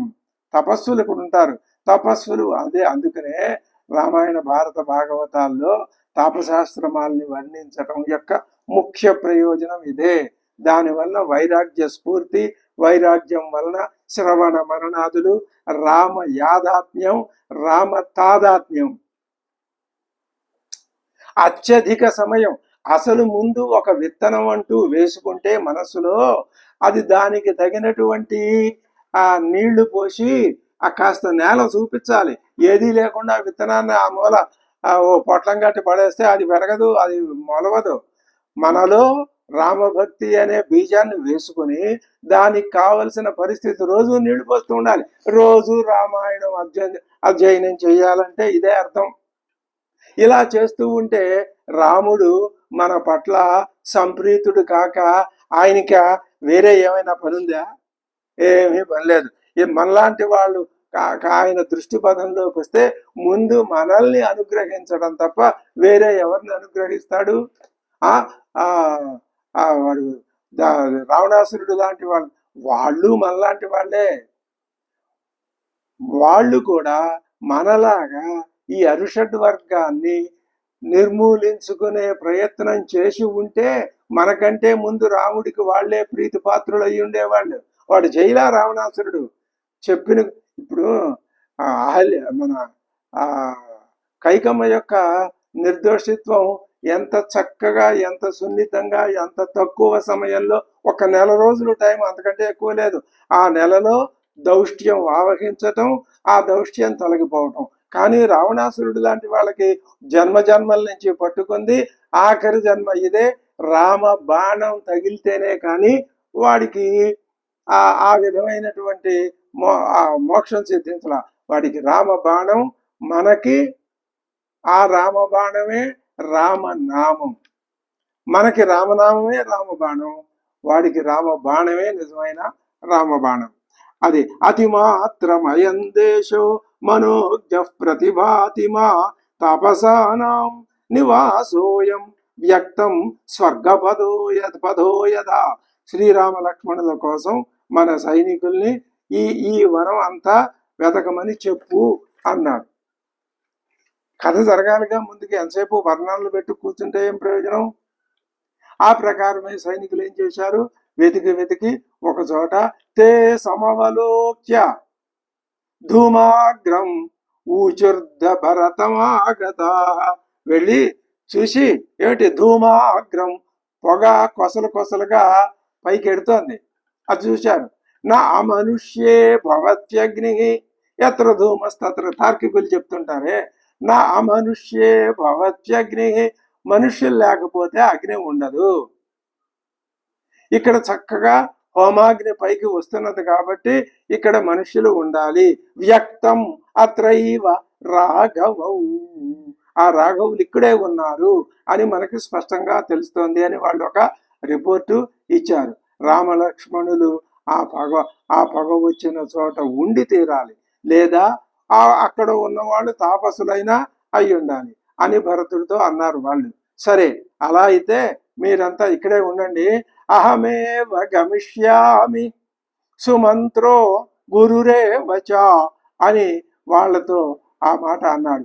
నేను సుమంత్రుడు గురువు గుహయేవచ. గుహుడే ఆయన వెంట వెళ్ళాడు. వశిష్ఠుడు గురువు రాణుల్ని వెంట పెట్టుకుని ఆయన వెనక ఈయన వెళ్ళాడు రాముడి దగ్గరికి. అది త్వరలోనే శ్రీరామ దర్శనం కాగలదు అని ఉవ్విళ్ళూరుతూ వాళ్ళందరూ అక్కడే ఉండిపోయారు. భరతుడు ముందుకెళ్ళాడు. ఇంకా ఇప్పుడు వాల్మీకి రామాయణ నిర్మాణ చాతుర్యాన్ని ప్రదర్శిస్తున్నాడు. అది మనం తెలుసుకోవాలి. ఇక్కడ ఎక్కడో 56వ సర్గలో భరద్వాజ మహర్షి సూచన ప్రకారం సీతారామ లక్ష్మణులు చిత్రకూటాన్ని చేరుకోవటం, అక్కడ ఒక పర్ణశాలను నిర్మించుకోవటం, అందులో ప్రవేశించటం వరకు 56వ సర్గ వరకు ఆ దశరథ అంతఃపురం నుంచి బయలుదేరి అక్కడ దాకా అంతకు ముందే నాయనా నీకు పట్టాభిషేకం అని చెప్పినప్పుడు తన యొక్క అంతఃపురం నుంచి బయటికి వచ్చినటువంటి శ్రీరామచంద్రుడు ఆయన్ని మనం ఏం చేస్తున్నాడు వాల్మీకి. మనం ఎప్పుడు వాల్మీకి వెంట ఉంటాం. వాల్మీకి కళ్ళే మన కళ్ళు. ఆయన ఎటు చూస్తే మనం అటు చూస్తాం. అంటే అర్థమేమి, ఆయన చూపించిన దృశ్యాలు మనం అక్కడి నుంచి శ్రీరాముడి వెంటనే ఉన్నాం. ఈ భావన ఎంత మనోజ్ఞమైంది, ఎంత అందమైనది, ఎంత సున్నితమైనది, ఎంత మన పరిపక్వతను కూర్చేది. మనం రాముడి వెంట ఉన్నాం. ఏ సర్గ దాకా? 56వ సర్గ దాకా. ఇంకా అక్కడి నుంచి శ్రీరామచంద్రుణ్ణి, అమ్మవారిని, లక్ష్మణుణ్ణి చిత్రకూటం మీద మీరు ఇక్కడ ఉండండి అయ్యా, నేను వీళ్ళందరినీ తీసుకెళ్ళి అక్కడ ఏం జరిగిందో కథ చూపించి మళ్ళీ నీ దగ్గరికే తీసుకొస్తాలే. మొత్తం రామాయణానికి కేంద్ర బిందువు నువ్వే కదా, కాసేపు ఇక్కడ విశ్రాంతి తీసుకో అని చెప్పి మనల్ని అక్కడికి తీసుకెళ్ళాడు. ఇక్కడ ఇంకొక విచిత్రం ఉంది. అదేమిటంటే ఈ మనం మనం మనం ఇప్పటిదాకా ఎవరు వెనక ఉన్నాం? భరతుడి వెనక ఉన్నాం. భరతుడు మీరు ఇక్కడే ఉండండి, నేను సుమంత్రుడు గుహుడు వెళ్ళి ఆ రాముడిని దర్శిస్తాము, ఆ రాముడు అవునో కాదో తెలుసుకుంటాం అన్నాడు కదా, వెళ్ళిపోవచ్చుగా. అక్కడ ఆపేశాడే. మనకేం చేయాలో దిక్కుతో అసలు. అయ్యో ఇప్పుడు మనం ఎటు వెళ్ళాలి? మీరేం భయపడక్కర్లేదు, రండి మనం రాముడి దగ్గరికి వెళ్దాం. కొంత దూరంలోనే చిత్రకూట పర్వతం కిందనే ఆపాడు భరతుణ్ణి. ఆయన వెనక ఇంకొంచెం వెనక దూరంలో ఆపాడు సైన్యాన్ని. మన్ని మాత్రం గబగబా ఒక వేగంగా ప్రయాణించే వాహనం మీద ఎక్కించి సరాసరి ఇప్పుడు ఎక్కడికి తీసుకెళ్లిపోయాడు? శ్రీరాముడి దగ్గరికి తీసుకెళ్లిపోయాడు. ఎందుకండి ఇలాగా? ఈ కాస్త దూరమే కదా ఉన్నది. ఇంకొక 2 సర్గలో ఒక సర్గో ఖర్చు పెడితే మనం భరతుడితో పాటు వెళ్ళి ఎంతకాలం సుమారుగా 1 రోజుల నుంచి శ్రీరాముడిని చూడలేదనేటటువంటి ఆ బాధతో కాయలు కాచిపోయిన కళ్ళకి ఫలితంగా మనం రామదర్శనం చేసుకునే వాళ్ళం కదా. ఇప్పుడు ముందే మనం వాళ్ళని అక్కడ పెట్టి అంటే దీనికి ఓ ప్రయోజనం ఉంది. ఏమిటా ప్రయోజనం? భరతుడు 95% తన మీద వచ్చిన నీలాపనిందల్ని పోగొట్టుకున్నాడు. ఇంకొక కొద్ది భాగం ఉంది. అది ఎవరి దగ్గర ఉంది? లక్ష్మణుడి దగ్గర ఉంది. ఆయన మనసులో ఇంకా భరతుడి మీద కోపం ఉంది. అంటాడు కాసేపు ఉన్న తర్వాత చూద్దాం. అన్నా నువ్వు అని వెళ్ళి ఆ భరతుడిని వేసేసి వచ్చేస్తాను అంటాడు ఆయన. అంటే ఆయనకి ఇంకా భరతుడి మీద కోపం పోలా. అది కూడా పోతేనే కానీ అది ఇంకా వ్యక్తం కావాలి.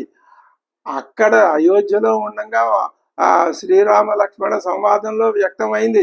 సరే, లక్ష్మణుడి దగ్గర ఒక లక్షణం ఉంది. ఏమిటి? ముందు ఉవ్వెత్తుగా తనలో ఉన్న భావాన్ని ప్రకటించేస్తాడు. అన్నగారు నెమ్మదిగా దాన్ని శాంతిపరుస్తాడు. అప్పుడు ఈయన చప్పబడిపోతాడు. అలా ఉండాలి అన్నదమ్ముల బంధం. అంతే తప్ప మరి కోపం వచ్చినా అది చిరకాలం, ఎక్కువసేపు ఉత్తమస్య క్షణం కోపం అన్నారు కదా. కాబట్టి లక్ష్మణుడు మహానుభావుడు. ఒక రకంగా శ్రీరాముని కన్నా కూడా లక్ష్మణుడే మనకి ఆరాధనీయుడు. ఎందుకని? ఆయన నమ్ముకుంటే చాలు. మనం ఆయన వెనకాల పెడితే ఆయనేమన్నా రాముడి దగ్గరికి తీసుకుపోతాడు. ఆయన ఇంకెవరి దగ్గరికి తీసుకెళ్ళడు. ఆయన అడుగు వేస్తే రాముడి వైపే, ఆయన మాట చెబితే రాముడి మాటే, ఆయన ఆలోచన చేస్తే రాముడి ఆలోచనే. ఇంతెందుకు? ఆయనే రాముడు, రాముడే ఆయన. ఇలాంటి భావన చెయ్యాలి రామాయణ పాఠకులు ఈ రామాయణ అధ్యయనం యొక్క ప్రయోజనం. సరే, ఇప్పుడు 93వ సర్గ వరకు అయోధ్య వైపు దృష్టిని మళ్లించి ఇది చెప్తారే, ఆధునిక చలనచిత్రాలు సినిమాలు ఉన్నాయి కదా, ఇప్పుడు ఆ సినిమా దర్శకుడే మొత్తం అంతా. ఇప్పుడు మనం కథలో లీనమైపోతాం, దర్శకుడి యొక్క మెరిట్ డిమెరిట్స్ వాటిని మనం గమనించలేము. సమర్థుడైన ప్రేక్షకుడు చూస్తాడు అనుకోండి, అది వేరే సంగతి. సరే, ఇప్పుడు వాల్మీకి మహర్షి మనల్ని ఎక్కడికి తీసుకెళ్తున్నాడు అంటే, కన్నుల పండుగగా 94వ సర్గలో శ్రీరామ దర్శనం చేయిస్తున్నాడు. అంటే అంటే అర్థం ఏంటనమాట, అయోధ్య నుంచి ఇప్పుడు భరతుడిని అక్కడే సస్పెన్స్లో ఉంచి నెమ్మదిగా మన శ్రీరామదేశ్వరుడికి తీసుకెళ్తున్నాడు. అప్పుడు మీరు ఇక్కడి నుంచి చూడండి అని మనకు చూపిస్తున్నాడు. ఎందుకు ఎలా చేశాడు అంటే, భరత లక్ష్మణుడి మనస్సులో ఉన్నటువంటి ఆ విషయాన్ని మనకి చెప్పడం కోసం. శ్రీరాముడు గిరివన ప్రియ, ఆ చిత్రకూటం మీద వాళ్ళు కాలం గడుపుతున్నారు కదా. ఒకనాడు స్వామి అమ్మవారికి ప్రియాన్ని చేకూర్చడానికి ఆమెకు చిత్రకూట గిరిశోభల్ని చూపిస్తూ ఇలా అన్నాడు. ఆ రోజునేనా, ఆ సమయంలోనా, అంతకు ముందా, అది ఇక్కడ అప్రసక్తం. మరి నెల రోజులు వారు ఎలా గడిపారు అక్కడ, ఇదిగో ఇలాంటి ప్రసంగాలతోటే. ఇంకా వేరే తాను కష్టాలు పడుతున్నానని కానీ, తనని కష్టాల్లోకి నెట్టేశారని కానీ ఇలాంటివేవి ఆయన ప్రసంగాల్లో రావు. ఆ చిత్రకూటం మీద వాళ్ళు కాలం గడుపుతున్నారు కదా, అమ్మవారికి ప్రియాన్ని చేకూర్చడం కోసం ఆ గిరిశోభను చూపుతున్నాడు స్వామివారు అమ్మవారితో. ఈ అనటం ఎలా ఉంది అంటే, దేవేంద్రుడు శచీదేవికి అనేక విషయాలు చూపించి ఆవిడికి ఉల్లాసాన్ని కల్పించడం కోసం అలా చేస్తుంటాడని పోలికి చెప్పాడు వాల్మీకి. న రాజ్యాత్ భ్రంశనం భద్రే న సుహృద్భిర్వినాభవ మనో మే బాధతే దృష్ట్వా రమణీయమిమం గిరిం. వాల్మీకి వనాల్ని గాని పురసింధు నగర్త్విన శశి, అది మనకి అలంకార శాస్త్రజ్ఞులు చెప్పారే, 18 వర్ణనలు. కావ్యంలో 18 రకాల వర్ణనలు ఉండాలి కదా అని 18 రకాలు చేసేయకూడదు. సందర్భాన్ని బట్టి చెప్పాలన్నారు కదా అని కథను అక్కడ కూర్చోబెట్టి 100 కొద్ది పద్యాలు వాటిని గురించి వర్ణనలు చెప్పకూడదు. ఎంతవరకు మోతాదు పనికొస్తుందో అంతవరకే చెప్పాలి. అది సమర్థుడైన చెయ్యి తిరిగిన రచయిత. ఆ విషయంలో వాల్మీకే అందరికీ గురువు, కాళిదాసాదులు అందరికీ కూడా. సరే, ఆయన అంటున్నాడు, సీతమ్మ ఈ పర్వతాన్ని చూడు, నాకు ఇక్కడికి రాకముందు దాకా రాజ్యం పోయిందని, స్నేహితులు ఎవరు లేరని నాతో, నేను అయోధ్యలో ఉండగా ఎంతమంది స్నేహితులు ఉండేవాళ్ళు. నేను అంతఃపురంలో నుంచి కాలు బయట పెడితే చాలు నా స్నేహితులందరూ నా చుట్టూ బిలబిలా వచ్చి చేరేవాళ్ళు కదా. ఇప్పుడు ఆ స్నేహితులు లేరు కదా. నిజానికి స్నేహితులతో కలిసిమెలిసి ఉంటూ ఒక్కసారిగా ఆ స్నేహితులతో వియోగం అనిపించడం చాలా బాధాకరమే. ఇప్పుడు నాకు ఆ బాధ లేదు, రాజ్యం పోయిందనే బాధ లేదు. మనోమే బాధతే దృష్ట్వా, నాకు ఆ బాధ లేదు. రమణీయమిమం గిరిం, ఈ రమణీయమైన గిరిని చూస్తే నా మనస్సు ప్రశాంతంగా ఉంది. ఇది రాముడి బోధ రామాయణ పాఠక జనానికి. ఈ గిరివన దర్శనం వలన, అక్కడ ఉండటం వలన ఆయనలోని దుఃఖం పోయి ఆనందం కలుగుతున్నది. సరిగ్గా ఇదే జరిగింది భరతుని విషయంలో. ఇందాకే మనం ఆ మాట చెప్పుకున్నాం. శ్రీరాముడు ఆ వన సౌందర్యాన్ని సీతమ్మకి వర్ణిస్తున్నాడు. పశ్య ఇమం అచలం భద్రే, హే భద్రే, ఇమం అచలం పశ్య, ఈ పర్వతాన్ని చూడవమ్మా. నానా ద్విజగణాయుతం, కావ్య రచనలో మర్యాదను అనుసరించి ఎంతవరకు వర్ణనలు చేయాలో అంతవరకే తప్ప అది వాళ్ళకి అంకుశం. కానీ మనకేమి, మనం కథని ఆపేసి వర్ణనల్లో ఒక్క పద్యాన్ని ఒక్క శ్లోకాన్ని కూడా విడిచిపెట్టకుండా ఆనందిస్తూ చదువుకుంటూ అక్కడ ప్రయోగింపబడిన రమ్యమైన శబ్దాల్ని ఉచ్చరిస్తే చాలు. రామాయణంలో బీజాక్షరాలు ఉన్నాయి అని ఉపాసకులు చెప్తారు. ఆ బీజాక్షరాలేవో మనకు తెలియదు. హనుమంతుడు ఏం చేశాడు? బాబు వెళ్ళి ఈ మందు పట్టరా అంటే అక్కడికి వెళ్ళి ఆయన చూసి ఆ మందు ఏదో చెప్పారు, ఆ మందు పేరు నాకు గుర్తులేదు, ఇందులో ఆ మందు ఏది ఎలా తెలుస్తుంది? అబ్బా పెద్ద చిక్కే వచ్చిందే, సరే ఓ పని చేస్తా, ఈ మొత్తం పట్టుకుపోయి అక్కడ పెడతాను, వాళ్ళే చూసుకుంటారులే అనుకున్నాడా లేదా? అలాగే మనం హనుమంతుడి భక్తులమే కదా, ఇంకా మనం రామాయణంలో ఎన్నెన్ని అత్యద్భుత ఘట్టాలు చదవాలి. ఇంకా అయోధ్యకాండలోనే ఉన్నాం.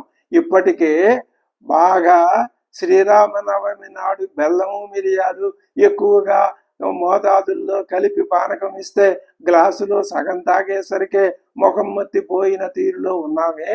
ఇంకా మనం ఇంకా కొద్ది రోజుల్లో అయోధ్యకాండ పూర్తి చేసుకుని ఒక పని చేయాలి. మనం ఏమిటంటే ఒక 2-3 రోజులు ఎపిసోడ్లు బాలకాండని ఒకసారి పునర్విమర్శ చేసుకోవాలి. అయ్యో నిదానంగా చదువుతామండి, ఏం తొందర ఏమి, మనకేం కాలనీయమం లేదు. అందుకని వర్ణనలు ప్రతి శ్లోకం చదువుతూనే ఉంటాం. ఇది మన ఆనందం కోసం. సరే, అప్పుడు అంటున్నాడు, పశ్యేమచలం భద్రే నానా ద్విజగణాయుతం శిఖరై కమివోద్విద్ధై దాతుమద్భిర్విభూషితం. ఆ శ్లోకం అలాగా ఒక ఒక మదగజం అడుగులో అడుగు వేసి, ఏనుగు ఎప్పుడో కోపం వచ్చినప్పుడు స్పీడుగా పరిగెడుతుందేమో, అది మనకి పెద్దగా కవులు చెప్పలేదు. కానీ ఎప్పుడు ఏనుగు ఒక ఒక మత్తగజ గమనం అంటారు, అలా పెడుతూ ఉంటుంది. ఈ శ్లోకం కూడా బరువైన భావాన్ని తనలో ఇమిడ్చుకొని అలా వెళ్ళిపోతూ ఉంటుంది. అది శ్లోకాన్ని పఠించి మనం ఆనందించే విధానం. పశ్యేమం అచలం భద్రే నానాద్విజగణాయుతం శిఖరై కమివోద్విద్ధై. ఉద్విద్ధై శిఖరై, దేనిని? ఖమ్ ఉద్విద్ధైరవా, ఆకాశాన్ని చీల్చేస్తున్నాయి ఈ చిత్రకూట పర్వత శిఖరాలు. ఇది ఎందుకు చిత్రకూటం అయిందో చెప్తాడు ఆయన. ధాతుమద్భిర్విభూషితం, అదుగు ధాతువుల చేత, ధాతువులు అంటే ఏవో రసాయనిక పదార్థాలు, నానా వర్ణ సుశోభితాలు, అవి పర్వతాల మీద లభిస్తాయి. అందులోనూ చిత్రకూటం మీద సమృద్ధిగా ఉన్నాయి. అటువంటి ఈ పర్వతాన్ని చూడమ్మా. కేచిద్ రజత సంకా, చిత్రకూట శిఖరాలు ఎలా ఉన్నాయి? కేచిద్ రజత సంకాశ కేచిత్ క్షతజ సన్నిభా, కొన్ని తెల్లగా ఉన్నాయి శిఖరాలు, కొన్ని ఎర్రగా ఉన్నాయి. పీతమాంజిష్టవర్ణాశ్చ, అది ఎరుపుతో కూడినటువంటి పసుపు రంగుతో కొన్ని ఉన్నాయి. కేచిన్ మణివర ప్రభా, రత్నమాణిక్య కాంతులతో ఎర్రగా తెల్లగా విలసిల్లుతున్నాయి కొన్ని. పుష్య అర్క కేతకాభాశ్చ కేచితు, పుష్యరాగాలు, అర్క స్ఫటికాలు, కేతకాభాశ్చ, మరి అలాగే మొగలి పువ్వుల ఆ రంగు ఎలా ఉంటుందో అలాంటి రంగుతో కొన్ని శిఖరాలు. కేచిత్ జ్యోతి రసప్రభా, ఇందాక మనం ఒక ప్రసక్తి తెచ్చుకున్నాం. మనం వాల్మీకి దృష్ట్యా ఈ భావనల్ని ఈ పర్వతాలని చూడటం నేర్చుకోవాలి. ఎందుకని అంటే మనకి ఆ పర్వత ప్రాంత నివాస యోగ్యత అన్నది లేదు. పట్టణాల్లో ఉన్న వాళ్ళకి ఎన్నో వందల వేల జన్మల నుంచి ఇక్కడ ఉండిపోయిన వాడికి ఆ ఇదేం తెలుస్తుంది. అందుకే రాజ్యపాలనకి ముందు, నగర నివాసానికి ముందు వనవాసం చెయ్యి అని రాముడు చూపించే కారణం అదే. లేకపోతే రావణాసురుడు ఒకసారి అయోధ్య మీదకి దండెత్తింప చేస్తే అక్కడే రావణాసురుడు హతమైపోతాడుగా. అలా ఉండదు. ఆ ఒక్క రామ ప్రవరాజన మూలాన దేవాశ్చ మానవాశ్చ అని ఇందాక చెప్పాడే, దానవాశ్చ అని కూడా ఇన్ని రకాల ప్రయోజనాలు నెరవేరాలి. అది కారణం. నానావిధ మృగాలు, పక్షులు, పులులు, చిరుత పులులు, ఎలుగుబంట్లు అన్నీ ఇక్కడ సంచరిస్తున్నాయి. ముని ప్రభావం వల్ల వీటిల్లో హింసా ప్రవృత్తి లేదు. వాటి ఆహార ధర్మ సేకరణే తప్ప హింసా ప్రవృత్తి లేదు. అది కారణం ఏమిటి? ఇక్కడ మునులు ఎక్కువ మంది ఉన్నారు. అన్నింటికంటే ముంచి ఆ పరమాత్మే ఇక్కడ వ్యక్తమై కనిపిస్తున్నాడు. ఈ పర్వతం మీద అనేక విధాలైన వృక్షాలు ఉన్నాయి. సీత, ఈ కిన్నరుల జంటల్ని చూడు, వాళ్ళు ఎంతో ప్రేమానురాగాలతో ఉన్నారు, చూశావా? కిన్నరులే కాదు, విద్యాధరులు కూడా ఈ ఈ పర్వత సానువుల మీద విహరిస్తున్నారు. ఇలా వర్ణించాడు కాళిదాసు. కాళిదాసు మొత్తం ఆ వాల్మీకిని క్షుణ్ణంగా ఆహ్వాసన పట్టేసిన మహాకవి ఆయన. ఆ హిమాలయ పర్వతాన్ని వర్ణిస్తూ ఇలాగే వర్ణిస్తాడు. ఈ పర్వతం ఒక మత్త గజం వలె ఉన్నది అంటున్నాడు. జలప్రపాతైరుద్భేదై నిష్యందైశ్చ క్వచిత్ క్వచిత్. జలప్రపాతాలు, ఉద్భేదై, ఆ భేదించుకుని వచ్చేటటువంటి జలపాతాలు, నిష్యందైశ్చ ఆ పైనుంచి కిందకు పడుతున్నటువంటి జలపాతాలు, కింద పడి ఉద్భేదాన్ని కలిగించేవి.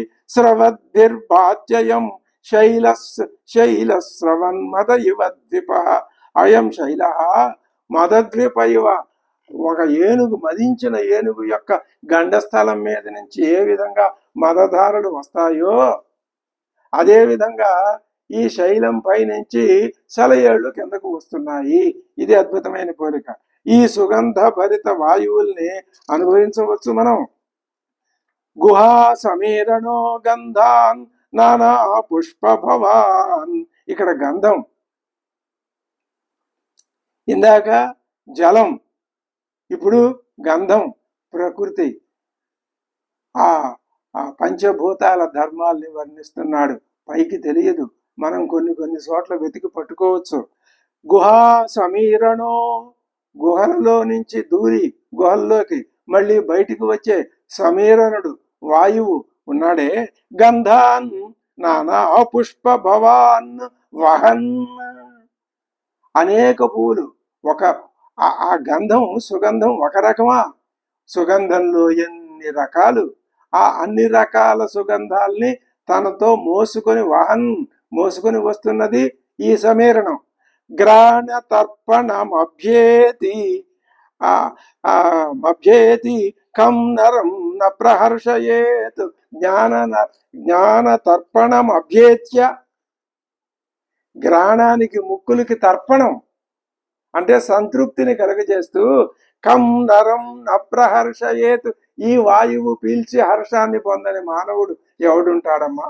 అంటే వాడు మానవుడైతే చిచి నాకేం వాసన రావట్లేదు, నాకేం తెలియట్లేదు అంటే వాడు జడుడు, ఎందుకు పనికిరాని వాడు, ప్రకృతి సౌందర్యాన్ని అనుభవించలేని వాడు. కనీసం మనం ఎవరో అనుభవించలేని చూసి కవులు చెప్తేనే కానీ మనకు తెలియదు, ప్రకృతిని వర్ణించి వాడు చూపిస్తేనే కానీ మనకు తెలియదు. అందుకే కవిని కవిరేక ప్రజాపతికి, కవి సృష్టికర్త, సృష్టిస్తాడు, సృష్టించి నీ ఎదురుకుండా పెడతాడు.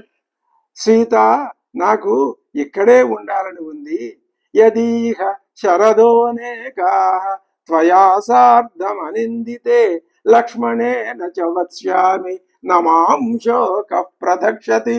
ఆయన మనస్సు ఎలా వెళ్ళిపోతుందో చూడండి, గాల్లో విహరిస్తున్నాడు ఆయన. సీత, నేను ఇక్కడే ఉండిపోతానండి, నీతో నువ్వు లక్ష్మణుడు ఉంటే చాలు, మేము ఇక్కడే నాకు శోకం అనేది రాదు. ఈ పర్వతం నా మనస్సుని దోసుకుంటోంది, చూశావా? రతవ అన్నట్టు అది. బహుపుష్ప ఫలే రమ్యే నానా ద్విజగణాయుతే విచిత్ర శిఖరే యస్మిన్ రతవానస్మి భామిని. నాకు ఆ రతవాన్, నేను నా మనస్సు అభిరతమైపోయి నా మనసు దోచుకోబడుతోంది. వేటి చేత? బహుపుష్ప ఫలాలు, రమ్యములైనటువంటి నానా ద్విజగణాలు, పక్షిగణాలు, విచిత్ర శిఖరాలు ఈ పర్వతం మీద ఉన్నాయి. పట్టణాల్లో మనస్సు భగవంతుడి మీద నిలవదు. ఆ మాట ఇందాక చెప్పుకున్నాం మనం. ఇక్కడ ప్రకృతి భగవంతుణ్ణి సూటిగా అనుభవానికి తెస్తప్ప. ఇదే అద్భుతమైన మాట. కొన్ని మాటలు చెప్పుకోవటానికి ముందు ఇలాగా ముందు రాసి పెట్టుకుంటే ఆ రాసి పెట్టుకున్న వాటి ప్రభావం ఏమిటో ముందే వచ్చేస్తుంటాయి, మళ్ళీ రెండోసారి వస్తాయి. అవి అక్కడ ఇక్కడ రెండు చోట్ల కూడా చెప్పుకోవచ్చు. ఎందుకని ప్రకృతి వర్ణన చేస్తున్నారు మహాకవులు అంటే ప్రకృతి పరమాత్మకు దగ్గర, మనం కాదా అండి? మనం దూరం. ఎందుకని? మనలో అజ్ఞానం ఉంది. ఆ అజ్ఞానం నిన్ను పరమాత్మ అని గుర్తింపనియ్యదు, తాడు తాడు అని అనుకోనివ్వదు. అదే ఆ అజ్ఞానం పోతే అంతా ఒకటే, పరమాత్మ స్వరూపమే. సీత, ఈ వనవాసం వల్ల నాకు 2 ఫలితాలు కలుగుతున్నాయమ్మా అంటున్నాడు. ఏమిటా 2? తండ్రి రుణం తీరిపోతుంది. ఎలాగా? నాయన నువ్వు 14 ఏళ్ళు అడవుల్లో ఉండిరారా అన్నాడుగా ఆయన, అదొకటి తీరుతుంది. రెండోది, భరతుడికి కూడా ప్రియం కలుగుతుంది. అంటే ఎలాగైనా భరతునికి ప్రియమే, నేను ఇక్కడ ఉన్నా ప్రియమే, ఉంటే ఆయన అక్కడ రాజ్యాన్ని పరిపాలన. మధ్య మధ్యలో ఒక్కొక్క మాట రాముడితో అనిపిస్తూ ఉంటాడు.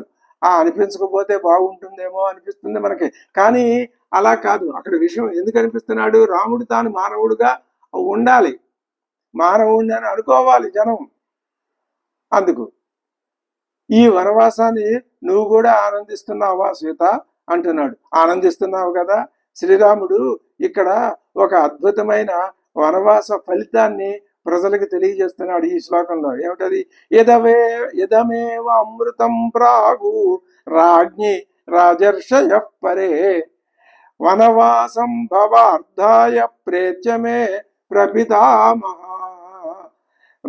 ఇదమేవ అమృతం ప్రాహు, ఇదే అమృతం. అమృతం అంటే మృతం కానిది. రాజర్షయ పరే, అంటే పరలోకాల్లో ఉన్నటువంటి ఇంతకు పూర్వం చెప్పబడినటువంటి రాజర్షులందరూ ఇదే అమృతం అని అన్నారు. వనవాసం భవార్థాయ ప్రేత్య. భవార్థం సంసారం యొక్క అర్థం, ప్రయోజనం ఏమిటి? భవార్థం వనవాసం.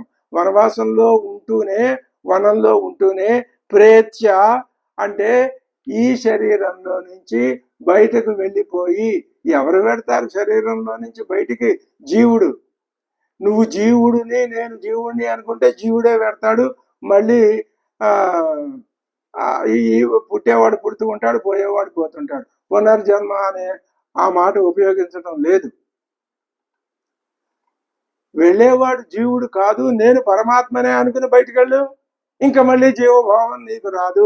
ఇంకా అప్పుడు నువ్వు నేను అనే భావం లేదు, గౌణాత్మ లేదు, మిథ్యాత్మ లేదు, ఏ ఆత్మ లేదు. పరమాత్మ ప్రత్యేగాత్మ తత్వం రావాలి అంటే ఈ 2 పనికిరాని ఆత్మలు నశించాలి. ఏమిటా 2? గౌణాత్మ, ఈ జీవాత్మ. ఈ 2 నశించాల్సిందే. అందుకని పూర్వీకులైన మా రాజర్షులు ఈ అరణ్యాల్లో ఉండి ప్రేత్య శరీరంలో నుంచి బయటికి వచ్చి వనవాసం భవార్థాయ, భవార్థాయ భవ ప్రయోజనం, భవం యొక్క ప్రయోజనం పురుషార్థం. పురుషార్థం ఏమిటి? ధర్మార్థ కామాలు కాదు, ధర్మం కాదు, అర్థం కాదు, కామం కాదు. ఏది మరి? మోక్షమే, అపవర్గము మోక్షమే. వనవాసం ఎందుకని మా పెద్దలు చెప్పారు? భవార్థాయ. ఇది మనకి రామాయణం మొత్తానికి ఒక అద్భుతమైనటువంటి పర్వత శిఖరం మీద ఉండి వెలుగులు ఈలుతూ ఉన్న శ్లోకం. దిశా నిర్దేశం, లక్ష్య నిర్దేశం చేస్తున్నటువంటి శ్లోకం. వనవాసం ఎందుకు? పట్టణవాసంలో ఉంటే మోక్ష ఆభాసే గాని మోక్షం రాదు రాదు రాదు. ఎప్పుడు వస్తుందని గ్యారంటీయా? మేము గ్యారంటీ చెప్పం. వచ్చే అవకాశం ఎక్కడుంది? వనవాసంలోనే ఉంది అని ఇక్కడ చెప్తున్నాడు రాముడు. ఇలాగా అని చెప్పి మనం ఉన్నవన్నీ వదిలిపెట్టి ఇప్పుడు వనవాసాలకి ఎక్కడ వెళ్ళగలం? వెళ్ళగలిగిన మహానుభావులు వెళ్తారు. శిలా శైలస్య శోభంతే విశాలా శతశో అభిత నలువైపులా శిలాహ శోభంతే. ఈ పర్వతం మీద పెద్ద పెద్ద గండశిల్లు ఉన్నాయి చూడమ్మా, అవి పెద్ద పెద్దవి. బహుళైర్వర్ణైః నీలపీత సితారుణైః. పెద్ద ఒక్కొక్క మహాశిల ఒక్కొక్క రంగులు. ఏమిటా రంగులు? నీల, పీత, సిత, అరుణ. ఏ అద్భుత సమాసం! నీలపీత సితారుణైః. అందుకే ఇది ఎన్ని రకాల రంగులు చెప్పాడు? నీలం, పీతం, సితం, అరుణం. అంటే నీలవర్ణం, పసుపు వర్ణం, తెల్లవర్ణం, ఎరుపు వర్ణం. చిత్రకూటం అదే. చిత్ర అనేక రంగులు. చిత్రకూటం సార్థకమైనది. నిశిభాంచ అచలేంద్రస్య హుతాశన శిఖాయివ ఓషధ్యః స్వప్రభా లక్ష్మ్యా బ్రజమానా సహస్రశః. ఈ ఈ పర్వతం మీద ఓషధులు ఉన్నాయి. అవి ఓషధులు అంటే ఔషధ లతలు, వృక్షాలు ఏవైనా కావచ్చు. అవి ఎలా ఉన్నాయి? స్వప్రభా లక్ష్మియా, తమ యొక్క కాంతి అనే లక్ష్మీదేవి చేత భ్రాజమానా ఎన్ని సహస్రశ ఎలా ఉన్నాయి? హుతాశన శిఖాయువ, అగ్నిశిఖల్లాగా అవి రాత్రిపూట ఎలా ప్రకాశిస్తున్నాయో చూడు. నిశిభాంతి. ఇంకా భిత్వేవ వసుధాంభాతి చిత్రకూట సముద్ధిత. ఈ చిత్రకూటం సముద్ధిత, పైకి లేచింది. ఎక్కడి నుంచి? భూమిలో నుంచి.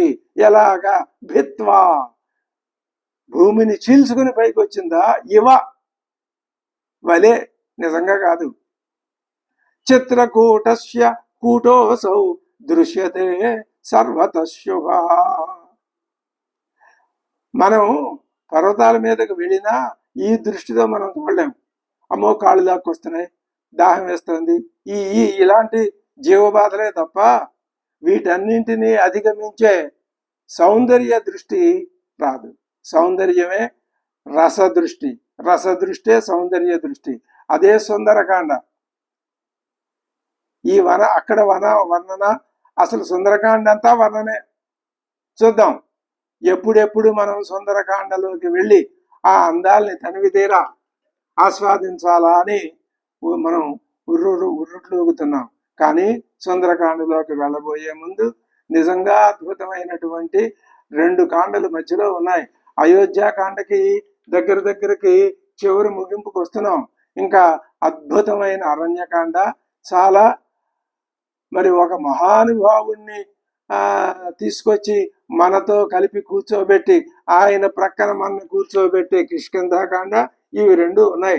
ఇవి 2 అయిన తర్వాత మనం రిజర్వ్లో పెట్టుకొని అప్పుడు సుందరకాండలోకి వెళ్తాం. యుద్ధకాండ ఏముందిలండి, యుద్ధం చేసేస్తాం ఏదో రకంగా.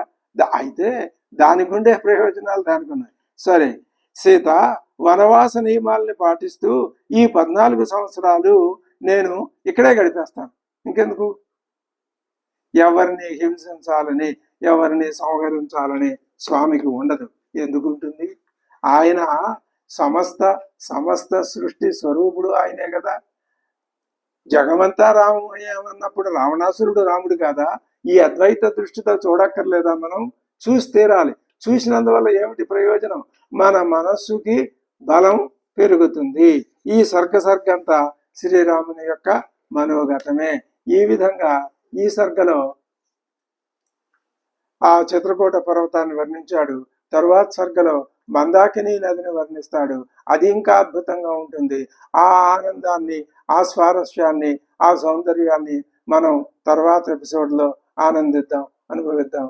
అంతవరకు స్వస్తి. శ్రీ గురుభ్యో నమః. హరి ఓం.